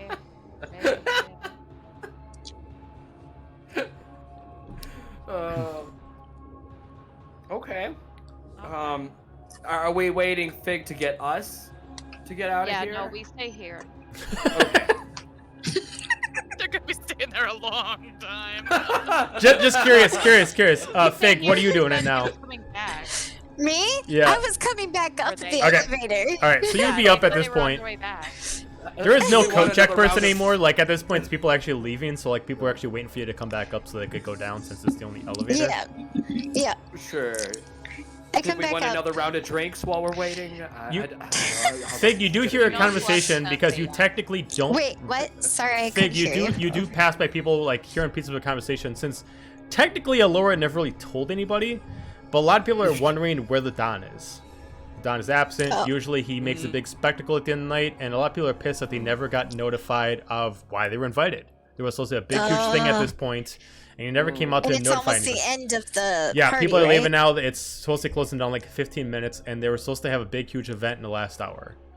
And nothing happened, so people are kind of pissed off, talking about like, where the hell is this guy? He was supposed to. We came all this way for nothing. Getting very restless. So I'm gonna walk towards like back towards the wait, actually, are those are the little like seating areas connected are they connected or are they not connected? They're separate booths separated by walls. Okay. But like do they go all the way to the ceiling or do they not go all the way to the ceiling? Oh, okay. So they're indented in the walls, so they don't go as high as the ceiling. The ceiling itself is roughly about 30 feet high. The booth rooms are rooms inside of the wall, and they go roughly about 10 feet high. And what are they made out of? Wood, a little bit of cement. Wood. Okay. So is there what's above them? Is it light or is it shadowed? What is it? What's above them? Oh, because there's no light in the area, the top part is shadow. So if you Okay. hung from the ceiling inside of the booth, you'd probably have about 2 feet of shadow. Okay. But like above the, so like what I'm wondering if Okay, there's a way so- to get up on top of them. No. And okay. No, they're indented Thank in the you. wall, so That's- it's not like there's like a that's ledge, what I like a wanted to- roof to them. They're just Okay. in a wall. Okay, that's why I wanted to double check. I'm going to walk back in, but be near the edge of where those booths are. Can I see the dude at the bar from where I am? Like if I was coming back in, and let's say I was a couple booths away from the booth that Cargum and all of them are in. I mean, he's still in the same spot, so you're able to clock him. Yeah, he hasn't moved. He's just Okay. he's using his eyes to re-find someone, whether it's you or someone else. Okay. Can I tell if he's found me yet? He has not found you yet, as far as what you can tell. Okay. I'm going to duck into the first booth we'll make sure there's no one in the first booth or the second booth or whatever booth away from Cargum is. Is there anybody in those booths? Well, he's at the bar. Right, but Right. so Cargum would be in the booth at the end closer to the bar, correct? Mhm, yeah. So, but there's a couple other booths, right? Yeah. In that row there. Can I check to see if there's one that's empty? Most of them are empty at this point. Most people left. Okay. So I'm going to duck into one Okay. and I'm going to change to look like that little halfling or like or little elf that was downstairs being interrogated. Okay. All right. And so then I'm going to, I'm just going to kind of look at, like, because if I remember right, you could stand from one side of the booth and kind of see out to a point. Yep. I'm going to see if the guy has noticed me or not. He has noticed you. Okay. And once again, you feel that arcane pressure against it, like almost like something seared Okay. into the back of your skull. Okay. He actually almost, you can kind of tell, because you can't see his face, but you can almost see like a curl on his cheek, as if he's kind of amused that you said to change your form. Well, whatever. Yeah. Did you walk by our booth? Not yet. No, I Okay. haven't moved. Like she's like Got it. behind her. Okay, so we didn't see you yet. Nope. to that booth. I'm in the booth, so. Got it. As you pass by, as you like are just kind of come out, you do hear a couple of people mention that there's a current deal going on tonight about a transfer, and that hoping that the what did I name him? Crap. Just move my notes out of the way. That the tracker has retrieved the staff. That they got notified that the tracker has received the staff, and that is on its way to All Mother. So someone went down into the kingdom. Well, that's what Amanda heard. And then you just hear I him never say told like, you "All guys." praise, all praise, all Mother." Oh, like a cult thing? hmm Yeah. Mm. Ooh. Very culty up on her. If you I- guys came outside, I could tell you about this. yeah, Right? you guys are kind of hanging up here real long. I am not I'm going to do a trying part to get- 4. No. I'm trying to, like, I was trying to get, like, word to that, but I might not be able to, so I might have to just leave. Am I in a booth that shares a wall with their booth? You can be if you want. Okay, can I just like bang on the wall? Sure. You bang on the wall. You do kind of feel like a hard thud, like it's almost like if you kind of heard like a knocking from very, very thin cement. Like there's no vibration, but you do hear kind of like a sound like someone's like leaning up against the wall or just kind of like maybe too drunk on one side. Okay, so they heard it, right? Yep. Okay, so then I'm gonna walk out of the booth and just kind of like, you know, be like I'm a little drunk and walk out of the party. And hope to God they got the hint. You all notice how it's still up there. You do see the form that they are taking right now, walking out, very sloshed. And wouldn't be able to, in that form, wouldn't be able to purposely make that much sound against the wall unless they, or wouldn't be able to accidentally make that much noise on the wall unless they purposely were trying to communicate to you. Right. So then I'm just gonna leave. Leave. Okay. I won't follow I mean, I can't help you guys. This guy is like got me clocked. So. I mean, like, you guys do recognize the form that they are taking. I mean, Cargrim would. Yep. Like for sure. Just gonna get up and be like, all right, I guess party's over. Let's go, Hal. Yeah, right. It's I kind of tell him I've seen some cult people and some of the Fallen Order here, and it's kind of Cool, culty let's in talk here. about so it when let's- we're not being Kind of clocked. culty. Yeah, It's a little too culty for my taste. You know, this is just getting a little too culty. Here. Let's Just skedaddle. a wee yeah. bit cult. Just culty. a wee bit culty. It's got that aroma in the air, you know. All right, so you all start heading out. First up, Fig, you do make it your way down to the bottom floor by yourself. Cap. At this point, the guards are really not there because they're kind of more preoccupied with too many people asking questions. They're trying to make sure that people are getting their carriages correctly. And you're able to make it up, no problem. Right. By the time you're about Can to... What's up? I was just gonna say, can I like find a shadow to hide in? Yeah, there's plenty of them. It's dark enough in here. They Yeah. only got enough lights for the center of the room. Well, no, because I would like be down all the way down, right? Mhm. And through the garden. Oh, no, you haven't gotten out into the garden yet. You're at the tower atrium. Okay, so I'm just gonna keep walking because I want to leave the premises. It is easy. It would be very easy for you to get yourself lost in the garden. So you could easily just like turn a right where they don't want you to, and you could easily lose their sight. Okay, well, my idea is to get out of this guy's Okay. like area. Well, you said you want to hide, so you're able to leave. I wanted to hide once I got out of his premises, Okay. like out of his actual house, like the Don's like thing, the party area. Okay, completely. so remember, there's the tower, then there's the garden, then there's Yeah. his house. So I want to leave, like kind of like how I forced that dude out the door. Right. You know, like I want to leave the actual door myself. Right, I got that. Then it goes to the garden. So are you going to hide in the garden, or are you just going to walk through the garden? I'm gonna walk through the garden and get out. Okay, so you're not going to hide. Got it. Okay, so No. you make your way through the garden. By the time you pass the garden, that's when everybody else comes downstairs.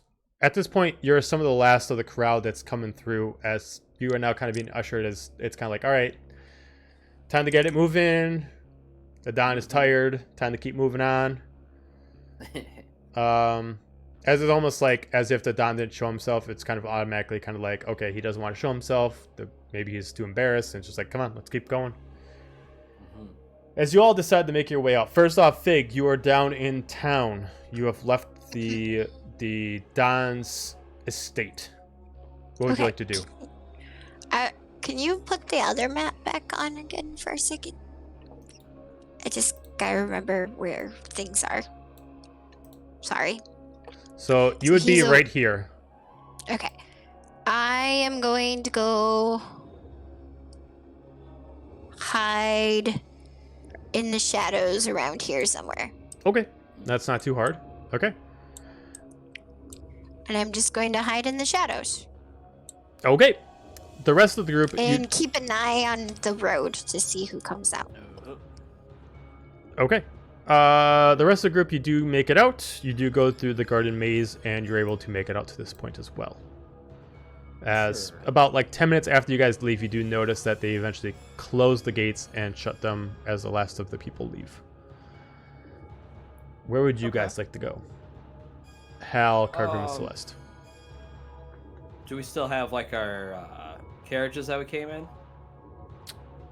For was you that that would have a carriage, no, they would have left at this point because there would be kind of like last call. Okay. That's fine. At this point, NG would have left too, but NG would have to leave through the actual employees' quarters. Yeah. Okay. We might have waited for him a little bit to see if we would have got him, and then started. So we don't want to go through the Coliseum. If you decide to wait for them to get there, they would have been the last people to come through when the gate closed. So you would have seen NG right before the gate closed, and he would have come up to the front door. Yeah, we probably did something like that. Okay. And moseyed up. So then NG would be reunited with everyone. So you guys are back together. So right now we're separated into 3 groups. We got Alora and Corbin. We got Fig, and we got the rest of the group. Would I had any sense of what direction Elle would have went in, or can I use any like tracking or survival check? So It'd be very difficult since she took a carriage. Right. The road itself is covered by so many different markings that it's unable to really be able to track since carriages don't make any specific marks that are different from any other carriage. Okay. So there's really no way to discern. Even if I made your roll with the natural 20, there'd be really no way for you to figure out like which one is L's and if L even took a carriage. There's too many values that are taken into account. Sure. So no, not really. That's fine. I think at the end of the day we would have met back at the inn where we Makes sense. met where that. So we'll go that way. Okay. Yay.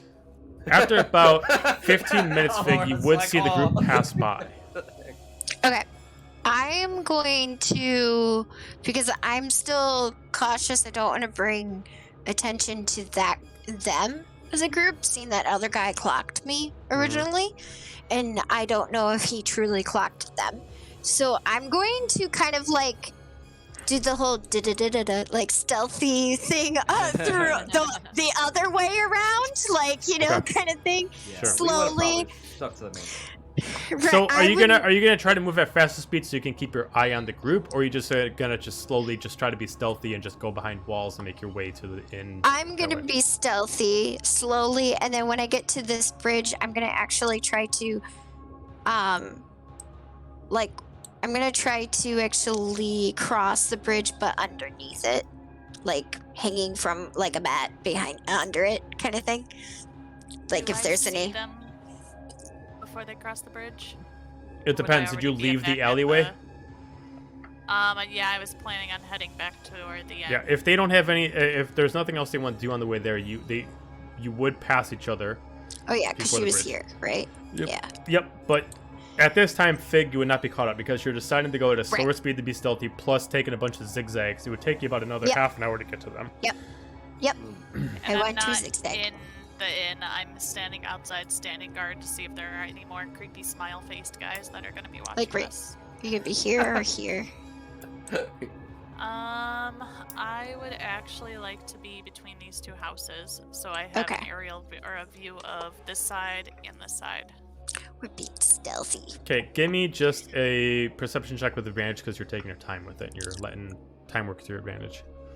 Perception, advantage. 29. Okay. While you're doing this, are you letting the rest of the group know that you're doing this? Because you would have reconvened with them and then just would have went into another alleyway and looked.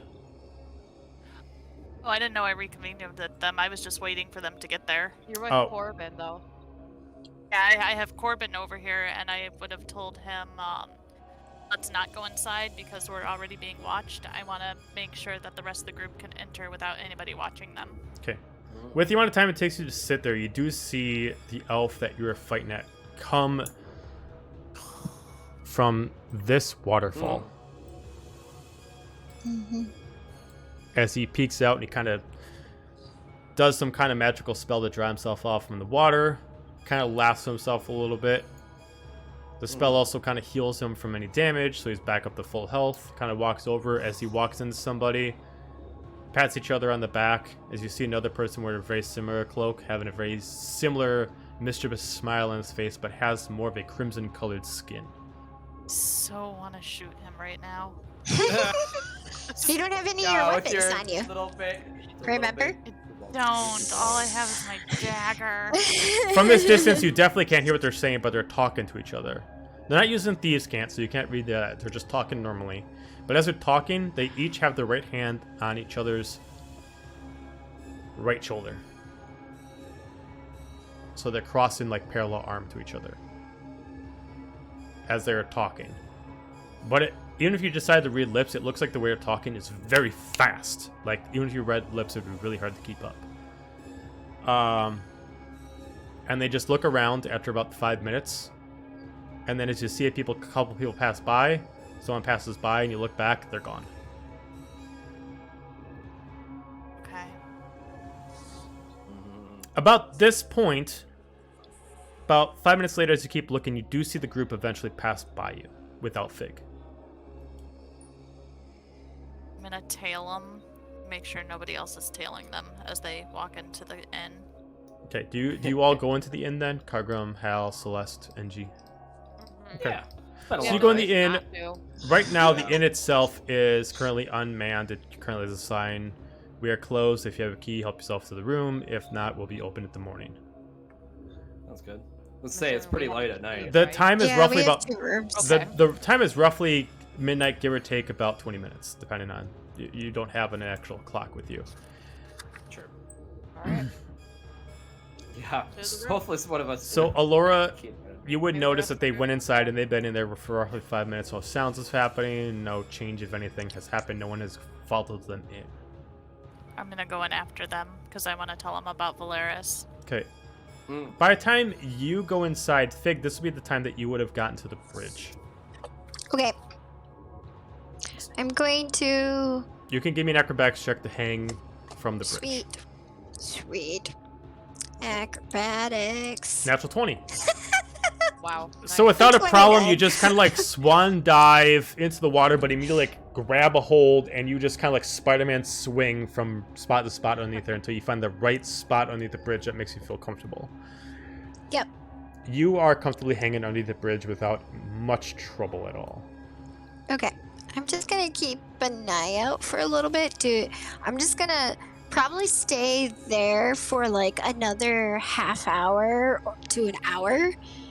Okay. Assuming that our group would probably go back to the inn, I just wanted to see if I see anybody out there. Okay, give me a perception Like, come check. back. Okay. Perception. 19. Mhm. Throughout most of the time, it's very uneventful. Right. You do hear a bunch of drunks crossing by. The same people you were kind of partying with. Until about the last 2 minutes, you're about to say kind of like, all right, this is kind of going nowhere.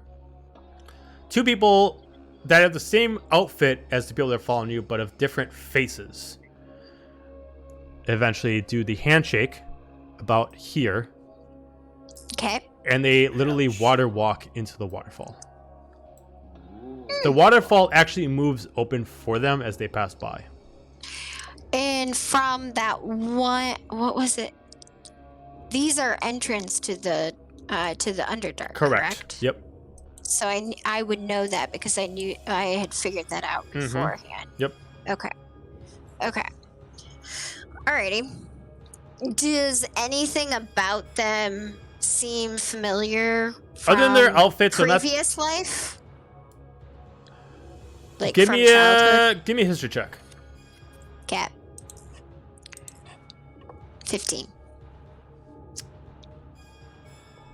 Let me roll for it.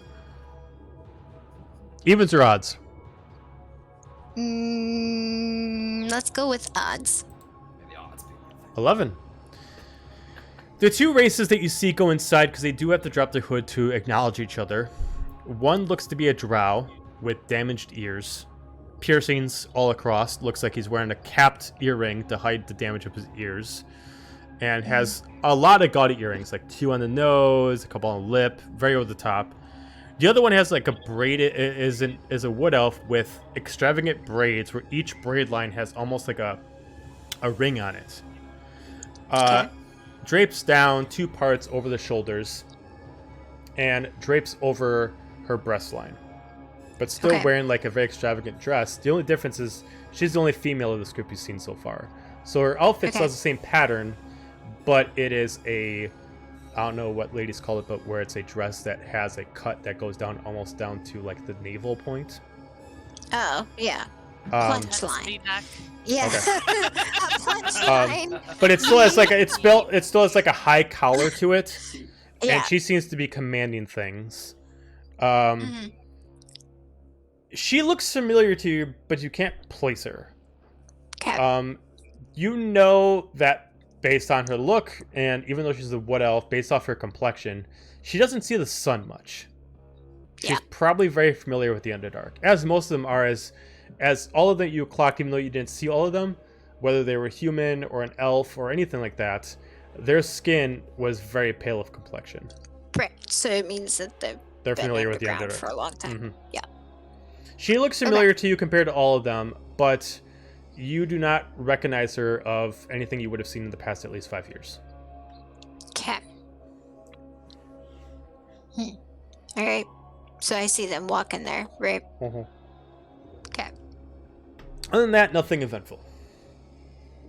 Okay, then I'm just gonna kind of.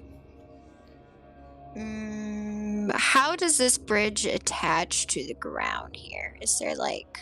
So the bridge itself kind of lays on the ground as if you had a bridge like just crossing a stream, where it just kind of like lays on the dirt itself. It is still kind of like nailed in, but the difference is that this stream is roughly about 10 feet under the bridge. Okay, and so how would I be able to acrobatic myself down here and just drop over here? Yeah. Okay, I'm gonna drop over here and I'm gonna walk around the bathhouse. Okay. And then kind of just double check. Now that, like, I know that the entrance is, I'm gonna, before I hit fully this corner, I'm gonna look to see if I see anybody by the waterfall over here. Okay. You can give me an investigation check from this distance. Okay, investigation. 25. No action or activity is happening at that waterfall. Okay. And, oh shoot, I should have, well, I guess I can turn around and look at this one too. Okay. Using the same investigation because you don't have to re-roll. Again, no action or activity. As far as you know, the waterfalls themselves, even though they're entrances to the Underdark, they should not actually be constantly being used. Right. But now that I understand how they can move into those fields, I'm going to check them. And the information So and the information you know is normally the way that the waterfalls are protective is they actually come down so fierce that if you actually walk through the waterfall, it should actually damage you. Yeah, makes sense. Okay, so then I'm just gonna come around the corner here and kind of just try to use as much shadowing area I can to get back into the inn. Okay. Okay. And if that means I have to dash to the front door, I can dash. No, you're fine. At this point, most people are either too intoxicated or already in bed to really notice what you're doing. Okay, then I'm gonna go back up to our rooms, but I'm gonna be really quiet and stealth all the way up there if I can. All right, yeah, no problem. You make your way up there. No one notices you. One at a time, each person does show up in the room. First off, we got the group of you that ends up in the room, shortly followed by Corbin and Alora. And then startling everybody later on is Fig, as in no one knew that Fig was coming the whole time. It's like I just show up, like all of a sudden the door just, you didn't even hear the door open, and I just like sneaked in. Are you still halfway? Suddenly Fig. I would still be still be that elf dude at this moment in time, because I didn't want to risk changing yet. So we might question who you are. Well, we've seen you in that elf form before, right? Well, you saw me leave the party in it. That was about it. Yeah. So. Oh. Still, though, So I I mean, would like, look it, on- there'd be some confusion. Right. Yeah. But then, As but soon as we as see soon you, as Carter would immediately be like, "Who the fuck?" so and as soon as like I am safely in the room, I would switch back to my male form. Okay. Oh, man, do not do that. You scared us. Yeah, come on. No, you know what's more scary is that one of those people who are clocking knows what I am fully. Oh. And I don't know if any of you can do Arcana checks, but someone needs to do an Arcana check on me because something Either They were Arcana doing or Detect something. Magic. One of the two. they were That would doing make- something to me. I don't know. So Well, it almost killed one, but he got away. And he was really creepy. He had a weird smile, and he was taking notes, and he was acting like a sniper. So they're watching us. yeah, Oh, and we're being watched. they're That also would coming from the waterfalls from the Underdark. They have a From way the water? like Coming they up- connect. They're going into the entrances of the waterfalls. They must have a method of magic that allows them to bend the water so that they can go into the to the Underdark that way. Oh. And they've all Well, if that's what we They- need, I can do. I can use a spell for that. okay, Corbin says good to Corbin can know. do it too. Good to know, but also they are definitely familiar with the Underdark, and they do. It's not just one species. So And at this point, Alora, you are still feeling the piercing against your head too, as you feel like something's exhausting you as well. Oh, I didn't know that. Yeah. So Well, we need you help. Took a lot of damage too. I'm gonna take the health potion that Corbin had given me right before, or right after we were fighting, Mm-hmm. Thanks, Corbin. and then ask Cargrim if he can heal me the rest of the way. And do Buckaroo. But yeah, something is immense, and they know exactly what I am, and they had me pinned every time I changed. Well, they Gotcha. we don't get to, or we shouldn't sit around here very long. They are stealing Queen's staff and giving it to Valeris tonight. So we need to go find that Oh. staff. Tonight? I'm gonna take out Act- tonight. Was it me Oh, that no. heard?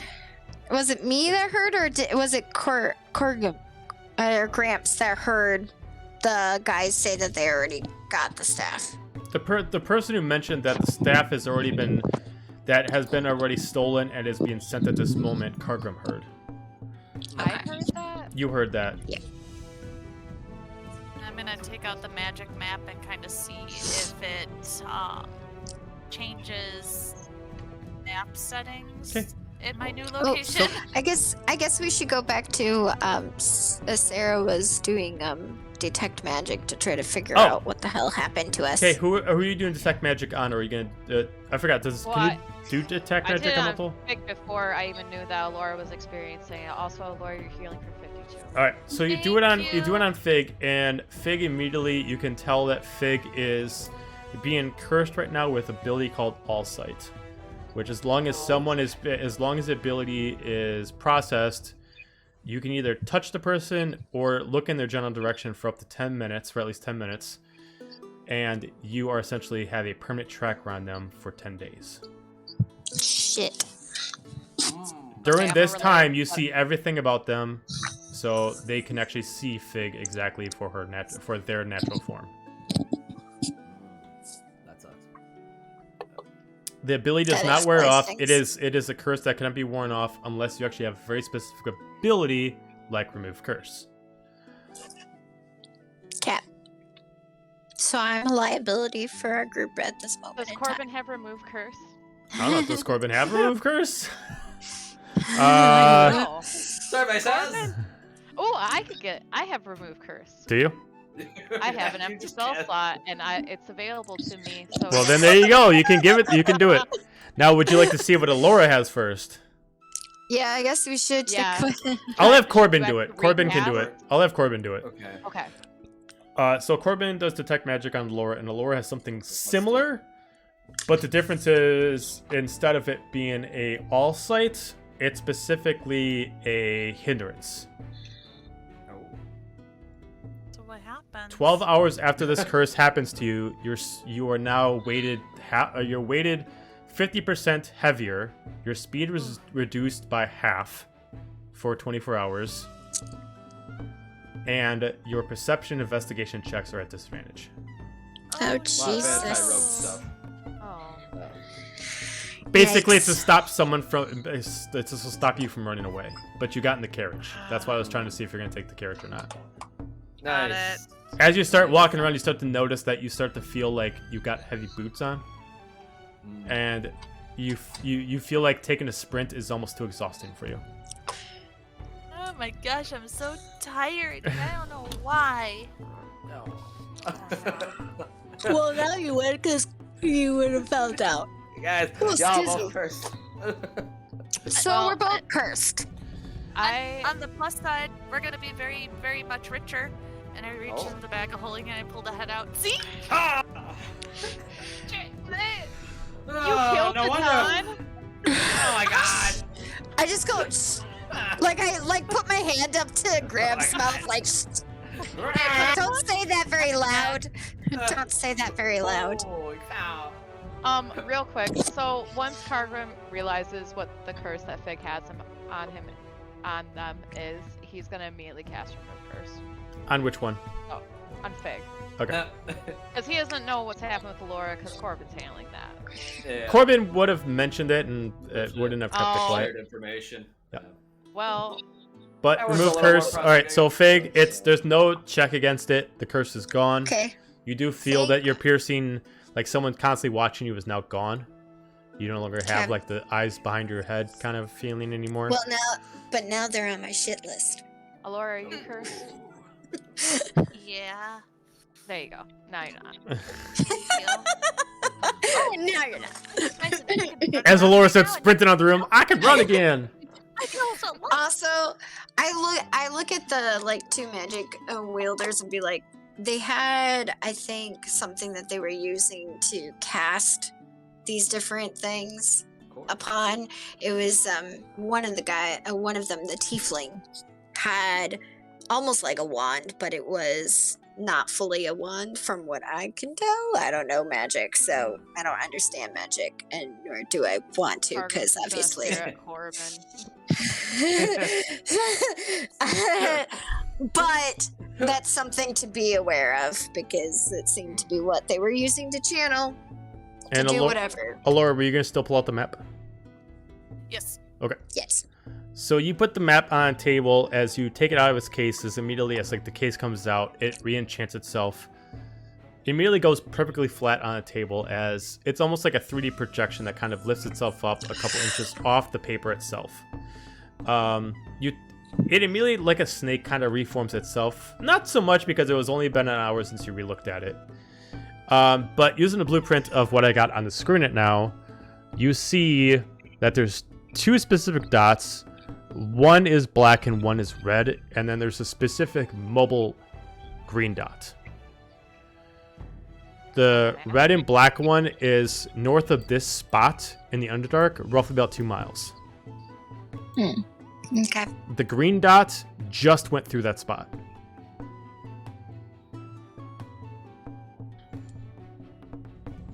They're going through the north entrance Mhm. of the Underdark. As of right now, when you just opened it, it shows that the person who has whatever the object is just entered that Underdark area. Okay, we need to go. We need to go now. Yeah, all roads lead to Underdark, so. Oh, okay. Are you guys going to give yourself enough time to take a short rest, or are you guys just going to go? Yeah. Are we? Short rest does take you Or 2 should hours. you go? Yeah.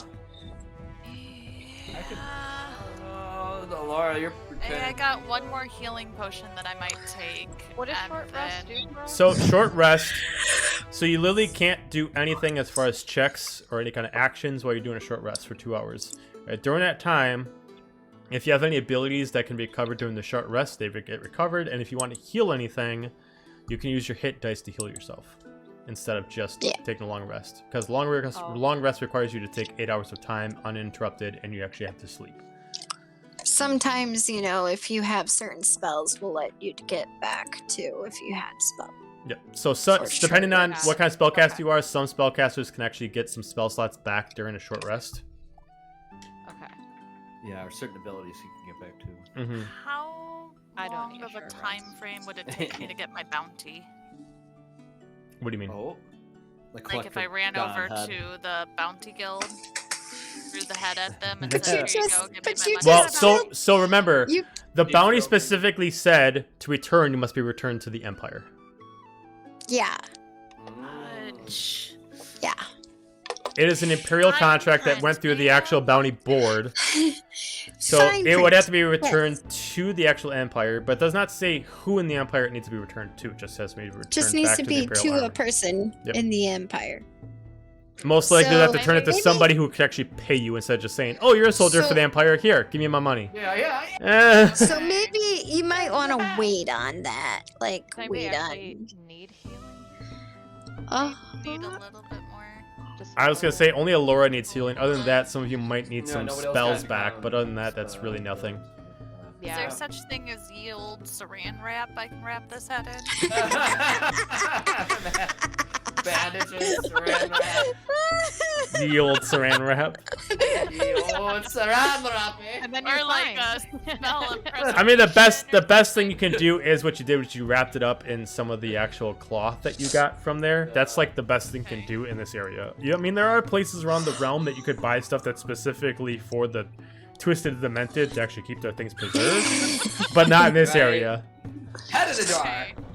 And I'm gonna keep it in the bag of holding, limited air, so it decomposes very, very slowly. Okay, got it. Okay. So you guys are just gonna go for it. Or you guys gonna take a short rest? I'm just gonna heal up Laura, and then we're gonna go for it. So she's the only one that needs healing. Got it. All right. So you're So, gonna but heal. we're going through. Let me We're just gonna go double through. check. We're gonna Can go we through switch the. back into our like adventurer clothes? Yeah, you guys can take your. Yeah. You guys can take like 10 minutes to quick switch back into your clothes, grab your weapons, re-equip yourself. Cool. But we're gonna go I can through shoot the northern. Yep. Entrance, correct? Correct. Northern. Okay. So while we're all like getting put. Outfitted. I'm just gonna start pacing as soon as I'm Okay. Oh, done, and I'm just gonna keep pacing. Okay. okay. Like I'm not even paying attention to anyone else. I'm just gonna pace, like almost like a nervous pacing. Okay. Okay. During this time, while you guys are getting changed, because you're not taking a rest, Kargrim, you do get like a blink and you'll miss it vision. Your god is speaking to you again once in riddles, but is avoiding you to have to take a rest to give you like a slight migraine to communicate to you. Be like, you're not going to sleep. I gotta tell this to you anyway, so you have to deal with the slight pain of me talking to you. Okay. Mm. Reminding you of your duty and that your current path you're doing is following your charge. Good. It immediately flashes your two visions in front of you to the three visions. One is the vision of the pool of the black blood, and the other vision is of the queen being impaled by someone who's wielding the emerald staff. And you sense these visions as like whatever you're doing at the exact moment right now is following these visions to what they need to be done. Prevent them. To prevent them if you can. Yeah. Yeah. You're currently on the path to do what you are Okay. supposed to do, whether or not you have the ability to I'm do doing it. the right thing. Yeah. I'm on the path. You're Okay. on the Good. All right. Yay. All right. If I don't, that's proud of me. So you all head out and Yes. make your way over to the northern tunnel. At this point, you see a lot of soldiers and different kind of people that work for the Dawn, all distracted and not blocking it because they are currently looking at something that happened in the Dawn's estate. Some people are talking about that Ada escaped and he killed the Dawn. and they're out looking for them. And currently, because they're focused on that, no one's protecting the northern gate. So you guys. That's technically true. You do see that looks like what Ada did was jump down from the 10th floor. And somehow landed without a problem and ran off. But you're able to make it into the northern boundaries without a problem. As soon as you physically pass the layer of water that leads you in there, it immediately goes dry, but as you turn around, you see very little light from where you came from. It's almost like walking through a door that's nothing but straight shadow. You immediately walk into a similar tunnel. What's up? I was just gonna, Fig's gonna put their hand on the side of the tunnel. Okay. And listen for vibrations. There are plenty of vibrations that are going on at this point. As you feel against the wall, unless you are born or raised in the Underdark, you wouldn't notice this, but you can kind of put your hands against the wall. No pebbles are moving, but you can almost feel it as if like the Underdark is kind of alive, as you can kind of feel creatures moaning and groaning and burrowing themselves in the Underdark, because that's how the Underdark is made. Made by gods and demons and large serpent creatures that just burrow their way and make several tunnels that ever exist throughout. That's an endless maze that can make people go insane from not figuring out how to get back. So then with that, I'm going to actually put both hands on and put my head against the tunnel. Okay. And can I do, would it be a perception check to just see if I could, because this would be based off of knowledge of previous knowledge of living there. So would, and which you guys don't know all of that, but would I be able to at least figure out like where, like a concentration of what the closest vibration is, so like I can tell if there's a creature there or anything like that? Just roll me a d20. Okay.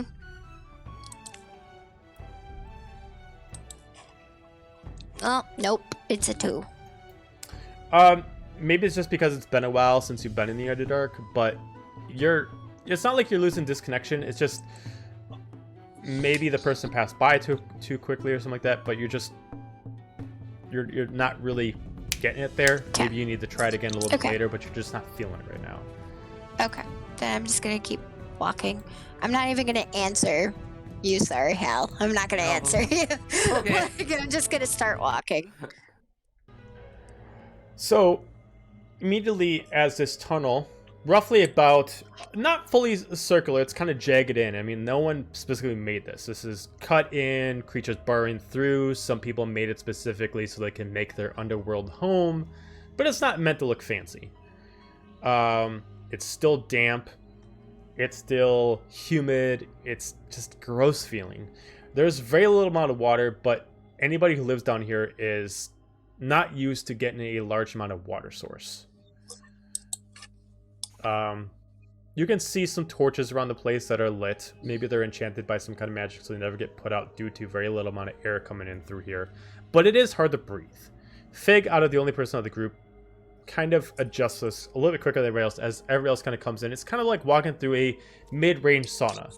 You immediately kind of like have to kind of like, not like it's kind of like killing you, but you're just kind of like, what the hell? Like, it's just like the air is kind of just too thick, and it's just, it's hard to breathe. And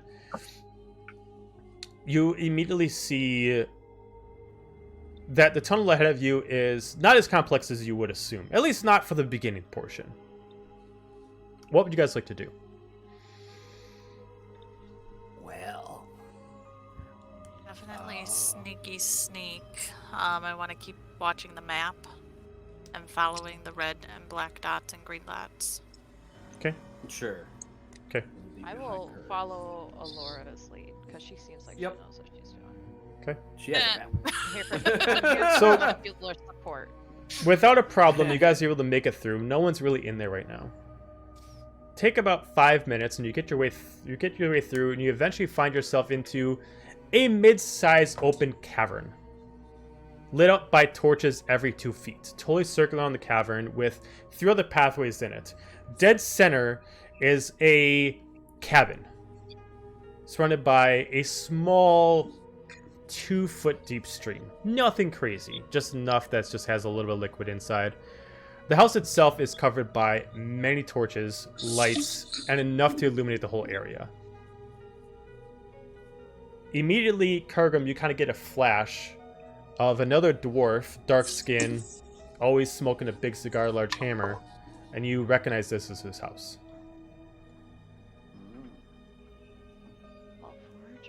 Mm-hmm. Cool. Let's go in. Let's go. Oh. Gonna like start walking up towards Okay. the house. So the door itself to the house is pretty heavy and sturdy. It has a large handle to it to set off as a knocker. Shaped as a demon's head. So, Cute. knock it in. Yeah. Immediately you just hear kind of like creaks in the house, almost like it's alerting the house to your presence, like the house has some kind of sentience to it. The floor starts shaking. Even the Underdark walls start reacting to the house's presence. Nothing happens for a couple seconds. A couple seconds pass. As it stops and calms down. Yeah, I'm coming. Alright, hang on. Hang on 1 second. Give me 1 second. Fig is Don't like rush yourself, really. old timer. Fig is like really nervous and very, very like on edge. As you can just all of a sudden just I was smoke very starts coming curious. against the doors. You just see open up the door, you just see this grisly, dark-skinned hill dwarf. More brown, black of skin, but also just ashy dirt all over him. Just smoking the fattest stogie you've ever seen. Just almost like he's chewing on it. Large reds for like hair, and has just this oversized great hammer that is made of like crimson light over his shoulder. Yeah, what do you want? Well, I don't know how to say this, so I'm just gonna come out and say it. I'm pretty sure that you're the Hell Forager. Am I wrong? You ain't wrong. What do you need? All right. Well, my god said I gotta come talk to you, so here I am. This is like I can see Very Alec going blunt. like, wait. Are Yep. they honestly? Right, I'm like, oh. Are you bleeding? Your God wanted you to stick to me. Some Alright. He kind of like flicks his stogie out right into the water. Okay. Kind of looks at you, kind of confused. As you can see, one of his eyes is a different color than the others. As whatever his right eye is, almost looks like it's been injured. He's replaced with a fake eye. So it doesn't move with his other eye. Just stays completely stationary the whole time. And it throws you off a little bit. Like a lazy eye. Pretty much. Yeah. The lid of the eye only covers about halfway. Okay. So, well, come in. Come on. I don't get guessed too much. Okay, come on in. All right. Hurry your And ass. as you Come walk on. in, Come I'll on. be Come like, on. This is the crew, just like waving my hand behind me. That was very, So, that was very so you what patron do you have that's asking you about me? Oh, Fedona, you know, the rebirth and whatnot. I can't say I'm familiar with her. But Well, you can kind of see around the room is a lot of things are not clean. Not like maybe he's a dirty man, but the bed is natted. It's filthy. It's damp.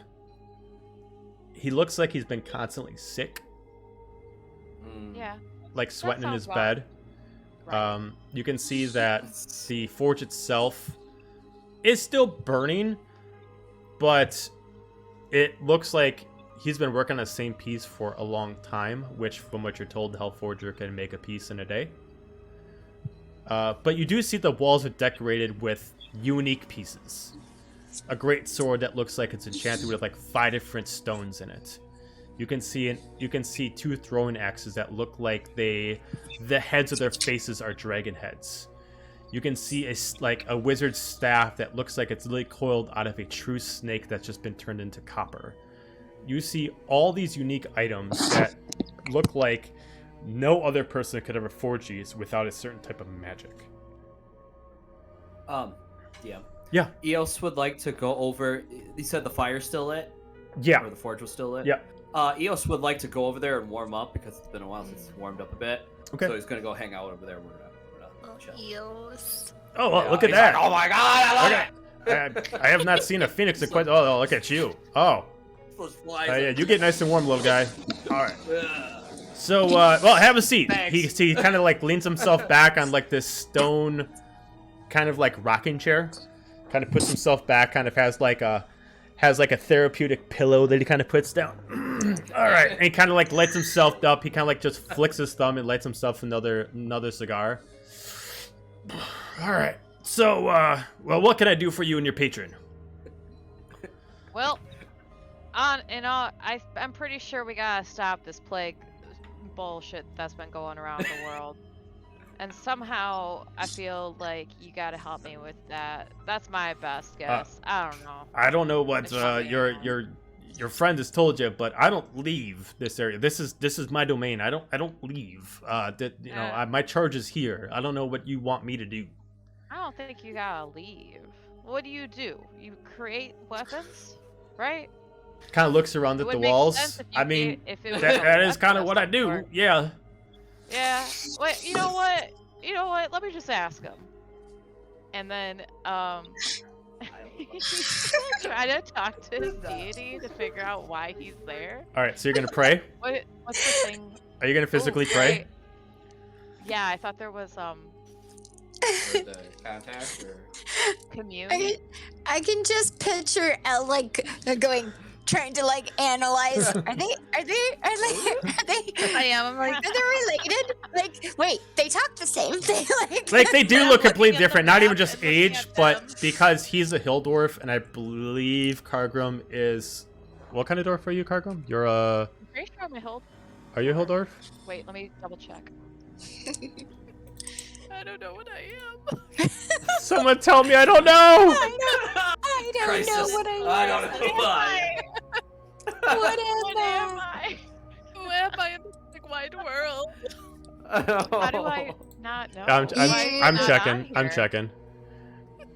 You are hill dwarf. Yeah. Okay, yeah, you are hill Yeah, dwarf. you're Hildor. So similar but different. So between them, Yeah, other you're than, I mean, Hildorf. the skin is similar, but I Kargrim's have skin is the lighter leopard version of hill gray dwarf, hair. where hill dwarfs are not like white in complexion. The lightest they can get is like a gray. Mhm. And even though Kargrim is old, this guy, even though his hair is not great, it's black. Oh. He clearly is very old. He just has some kind of power to him that's allowing him to keep a strong figure, allowing him to stay in shape, but clearly that's dwindling down. He's aged. yeah, he's dying. Yeah. It's the curse of being the Hellforger. So- I'm assuming. Kargrim, roll me a religion check with advantage. Oh, I was gonna cast commune. Oh, you're gonna cast commune. All right, very good. All right. Yeah. So remind me how commune. Remind me how commune works again. So I get to ask You up contact to 3 questions to either my deity or divine proxy that can be answered with a yes or a no. Okay. I In this would- case, as you're yeah. praying, because this is where you're supposed to be, Yeah. you see your deity, but now everyone sees her. As she is Oh. summoned in a 8-foot form in the room, even the Hellforger sees her. As she starts up at this little light and starts growing into this tall, gray, pearlescent figure wearing silver sheer clothes and has a scale in her hand and a scythe in another. Not No. saying a Jake is single, very not saying a nervous. single word. Just looking right down at you with a curious look. Oh, they freaked out. My goddess. Am I supposed to get a weapon from the Hellforger? Let's see. You can, it can be. Yes Uh, or no? shakes her head no. Oh, fuck. Okay, what else can I possibly do? And he's not gonna ask her because that's not a yes or no question. He kind of like looks up, like, oh, look at you. So,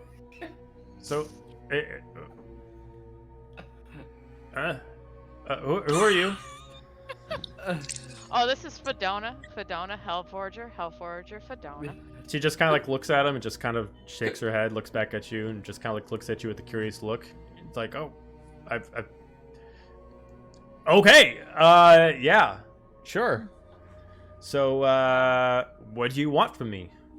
Am I supposed to get information here?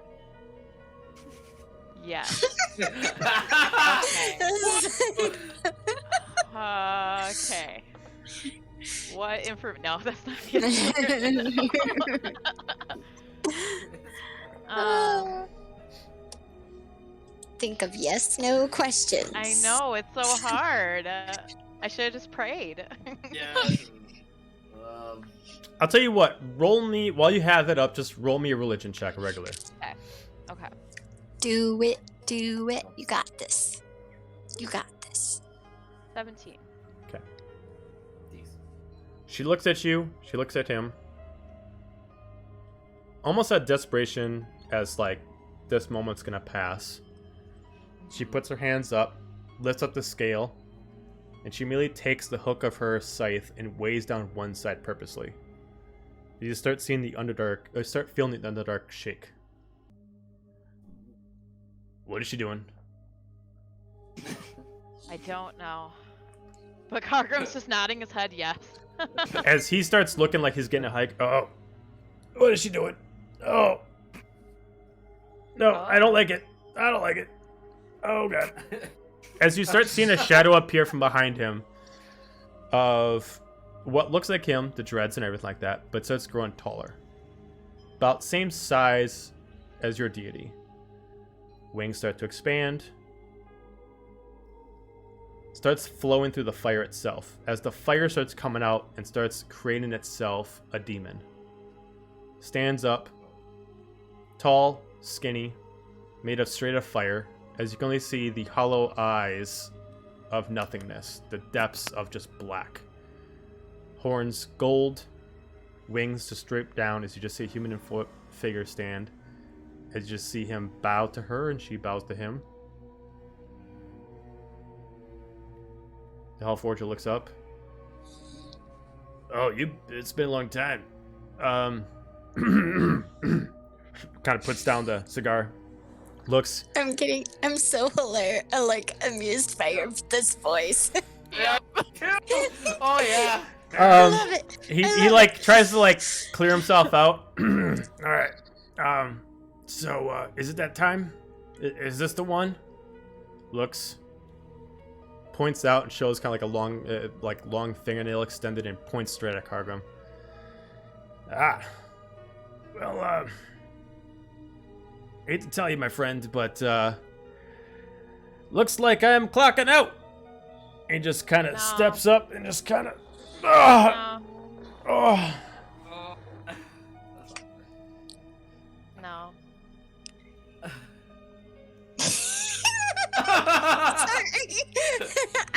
Your reaction is like, no. Fedona just kind of bends down on her knees, she kind of looks at you and just kind of waits for you to ask a question.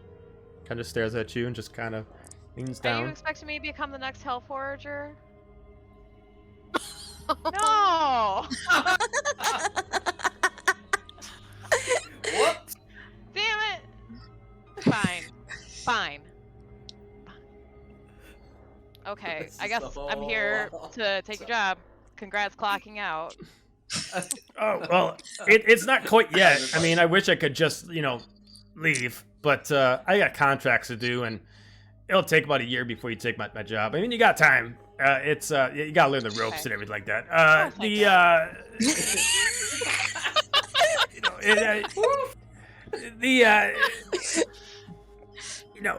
I'm sorry. Oh, where is it? Oh, son of a bitch. And he's kind of like looking around this place. And you just find like the tiniest, smallest glasses. And he kind of like puts them on, and it kind of like opens up like this long scroll that like extremely like comically lengthened as it kind of rolls down. All right, yeah, here we go. So by your charge, you got exactly 360 days to attend to your affairs, and then you you come back here to take up my spot. You're not exclusively stuck in the house by any means. I mean, you can go up to 200. I'm pretty much restricted to this island. I've been able to go down into the underwater kingdom. I've met the queen a few times. It's pretty nice down there. I mean, you just got to keep up with your contracts. It's a good job. I mean, So I get a year before I gotta come. Well, that's cool. I got a backup plan. I got a settle down plan. it's. Oh, that means I can't die. Okay. I mean, I wouldn't really call yourself immortal. I mean, No. you can still die. It's It just was more of like an obligation. Can't die. yeah. I mean, Like, like The will to live. That year, he can't die within that year. Right. Now I can't. He's like, I mean, I fuck.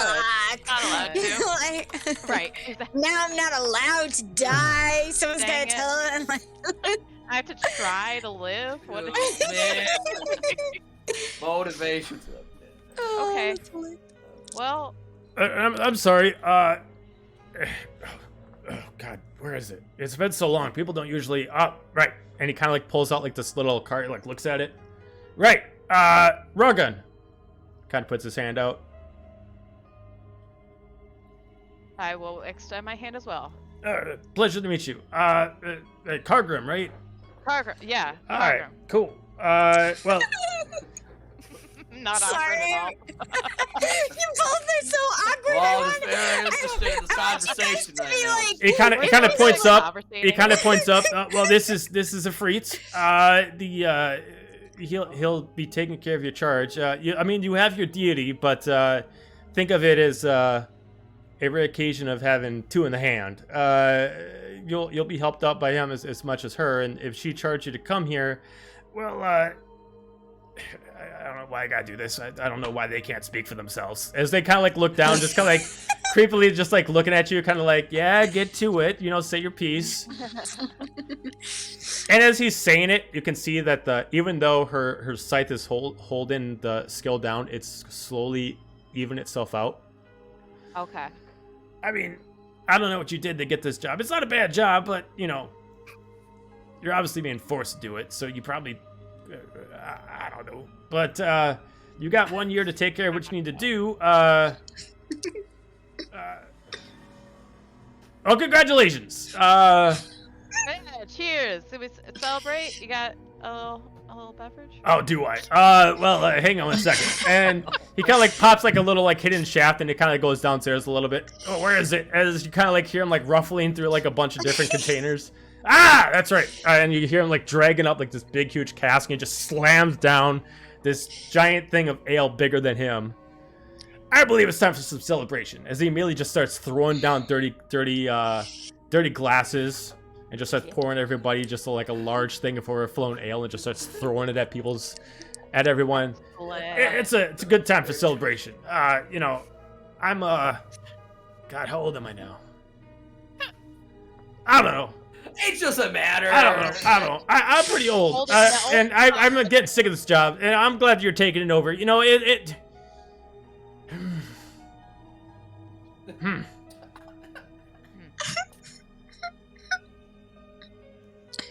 Excuse me, Great Gramps? Great Gramps. Great Gramps. Are you okay? Are you one of my children? No, he's Gramps. Oh. And I'm a little confused. Oh, and I think so you're related, so- you're his granddaughter? Wait, you're goblin. No. I'm confused. No. Uh-huh. No. My grandmother is it, right? Oh wait, what? Wait. I'm really confused now. Or a term of endearment than Term of what? actual blood relations. I don't know. Let's just drink. Yeah, that sounds great. I like it. All right. She calls all old guys Gramps. Oh, So obviously you're older than Gramps here, so you're Great Gramps. That's her nickname for you. Oh, right. All right. I guess that'll work. Sure. Why not? I don't know if it's gonna stick, but okay. Also, when she's talking about Triton being her grandmother, well, that's the queen. Okay, so because I can't really say words properly as him, if you didn't get his name, I will tell you guys his name. His name is Rargun Oakenbrand. Okay, I wasn't sure if that was. Rargun Oakenbrand. It's all right. You're channeling your Beetlejuice. That's what I know, you're right? I just like Oh, Michael Keaton.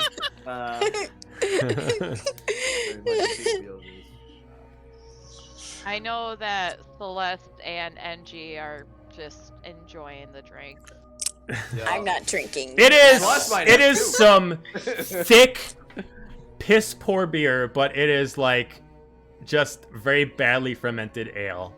But he Yeah. looks like he drinks on it like he lives on the damn stuff. So, It's probably the only thing he can ferment down here. well, Right. you can go back now. I mean, you don't have to stay here. I mean, the Underdark isn't for everyone. If you want to go back home, you can. It only takes a year before you have to get back. Yeah, but we got some other stuff we gotta do down here. Oh, So, well, just what be was that warned. There's some bad dealings going up a little bit. I don't want you to get into that kind of business. like what?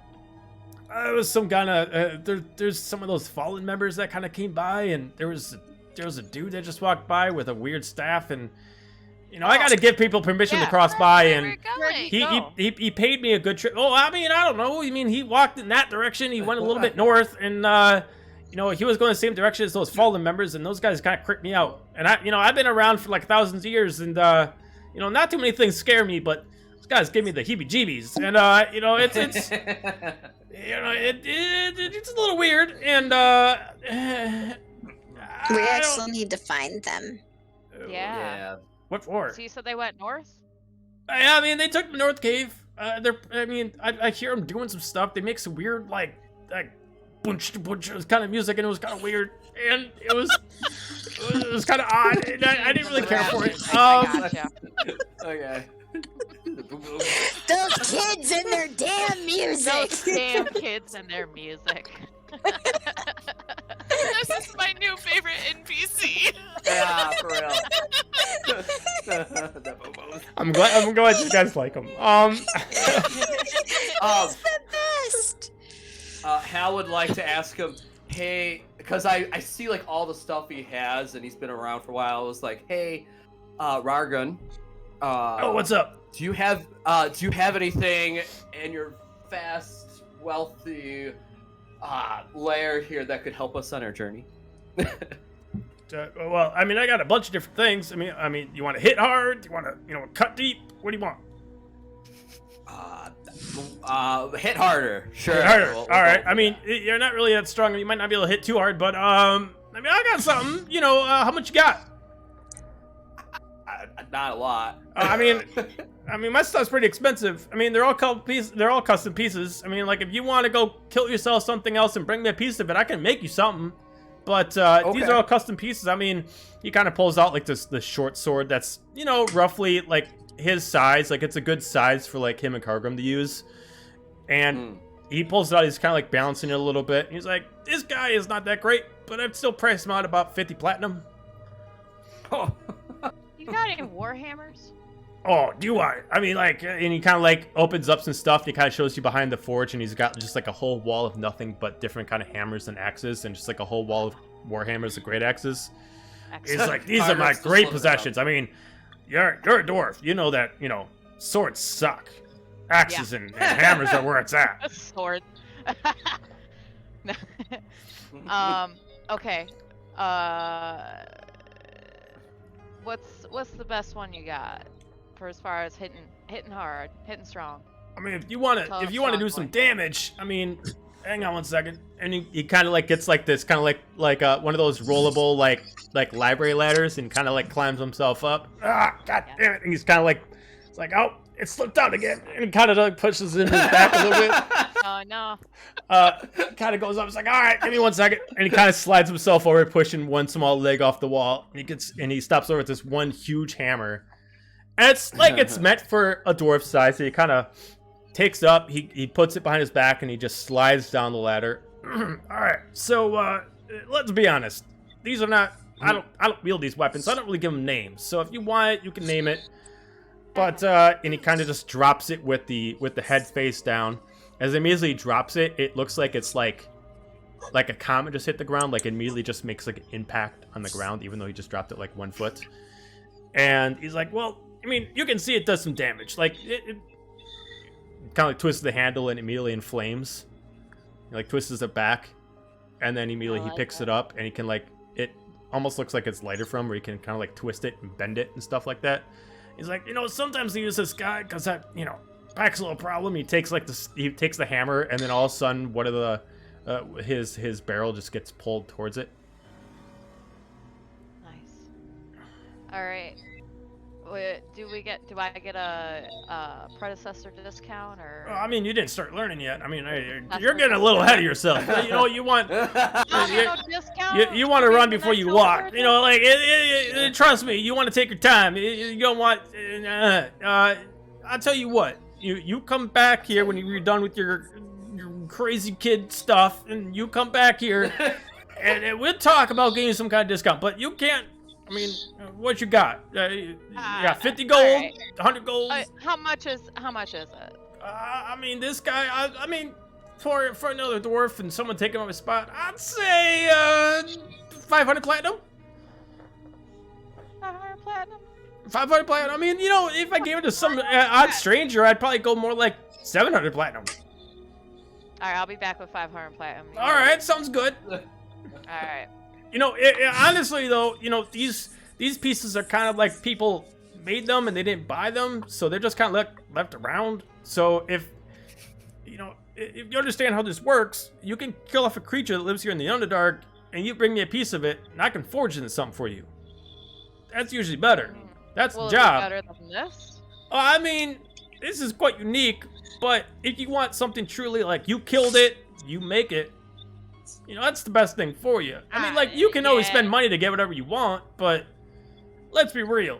You're gonna want something you actually got yourself. We're dwarves here. You wanna kind of like selling you on the whole thing. Like, you don't want this. This was someone else's thing, and they just couldn't afford it. You don't want it. You don't want it. You go kill yourself out. Whatever crazy ass creature you kids want to kill, you bring me a piece of it, and I'll make you something. All right. We'll be back. All right, sounds good. And immediately looks up at the demon. It's standing there. The demon just kind of bows at Fedona. Fedona bows at the demon. Fedona bows at you. Kind of puts two fingers on your forehead, and then she just disappears into just a ball of light and just kind of disperses into a cloud. As the demon just looks at you, walks over, puts his hand on the shoulder of Rorgum, puts his other hand on your shoulder. As you feel a little bit of burn as you immediately look at your shoulder, and now you have like a scar on your shoulder of a handprint. And you just suddenly feel like maybe whatever you do with your right arm is a little more effective. Cool. All right. But, I mean, go ahead. You can go out there. I mean, I gave you permission to cross by my territory. But, I mean, I can't help you. I don't want to help you, I'll be honest. But, yeah, I mean... Come on. They're having a crazy-ass, stupid-ass party up there. Go stop it. Like, they're annoying the crap out of me. I can't get sleep. Like... I'm trying to do like an old man thing. I'm literally trying here. Oh, you're doing great. You're great. We appreciate it. It's okay. You're jumping between, Beetlejuice and then Rick from Rick and Morty. I and noticed then back to Beetlejuice and then like a sales. It's so hard. It's so hard. I'm trying. But I liked it. I liked it. It was funny. I liked it. So he kind of like pushes you guys off. Like, all right, we're all done here. Go on. Go do your crazy ass kid stuff. I'll be here a little bit later if you want to come over and do some training. All right, yeah, I get it. I'm old. Go on. Yeah. So he pointed out the northern territory, which there's only 3 other paths other than when you came in from, which is north, west, and east.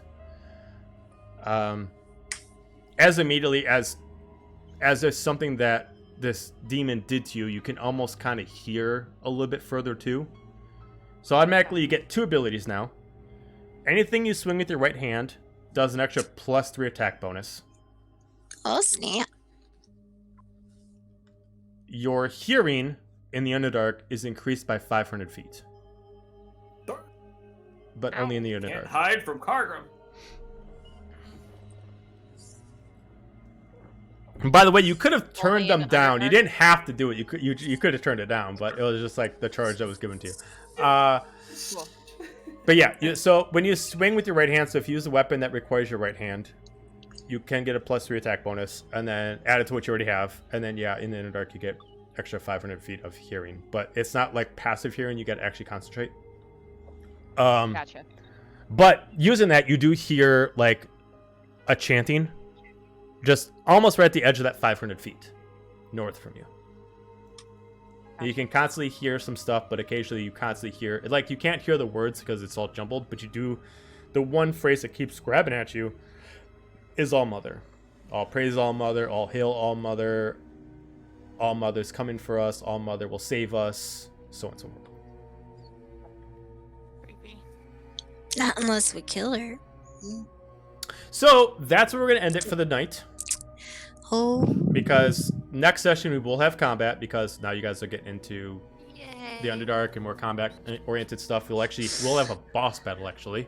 So snap. oh god, now my throat's kind of annoying me. Oh, no. They see all I had to do for 1 second. Water. So let's see, where are we at with levels? What level are you guys at now? 14 or 15? 15. Alright, I just gotta see something because I gotta know when I'm leveling you guys up next. Just to see level up times. Okay, yeah, you guys don't level up yet. So you guys don't level up till episode 48. So next episode 45, we will, which will be Wednesday, we will, the Underdark will not be that long. You guys will essentially find the cult and do some battling. So be ready for some battles. Yeah. I will make a map for us. Do we get to explore it all in the Underdark? You or can. no? You can There's a explore lot if you of want side to. It's quests. just because this right now is an urgency thing. Once you Yeah. guys get done with it, you can freely explore all you want. Okay. This is just a Okay. time-sensitive thing. So once you do that, you can freely roam wherever you want, and Side quest. yeah, and do Yeah, a that lot of if you want to. Lot Especially of since side you guys do know there's a couple missions that you guys picked up, like finding the one, Karavek. Tarek that's actually hidden in the Underdark. Darwin, So you can find him. We've and so got on a and so forth. few You got a things few we things in the gotta Underdark you can do. Orb. So, that was fun. We are done with the Masquerade 3-part Yay! session. So next week we'll go into episode 5, which will start our, what I'm going to call the Underdark Saga. So we will Sweet. continue that off because you guys have 3 days left until Corbin's eye patch is complete. So unless you want Aberrus to wait for you, you guys got 3 days left to finish whatever you want to finish in the Underdark. Okay. 14. All Let me, right. so everybody's watching. Thank you for watching. We appreciate the views. We appreciate the follows, and we'll catch you guys Wednesday. Bye. See Bye, ya. guys.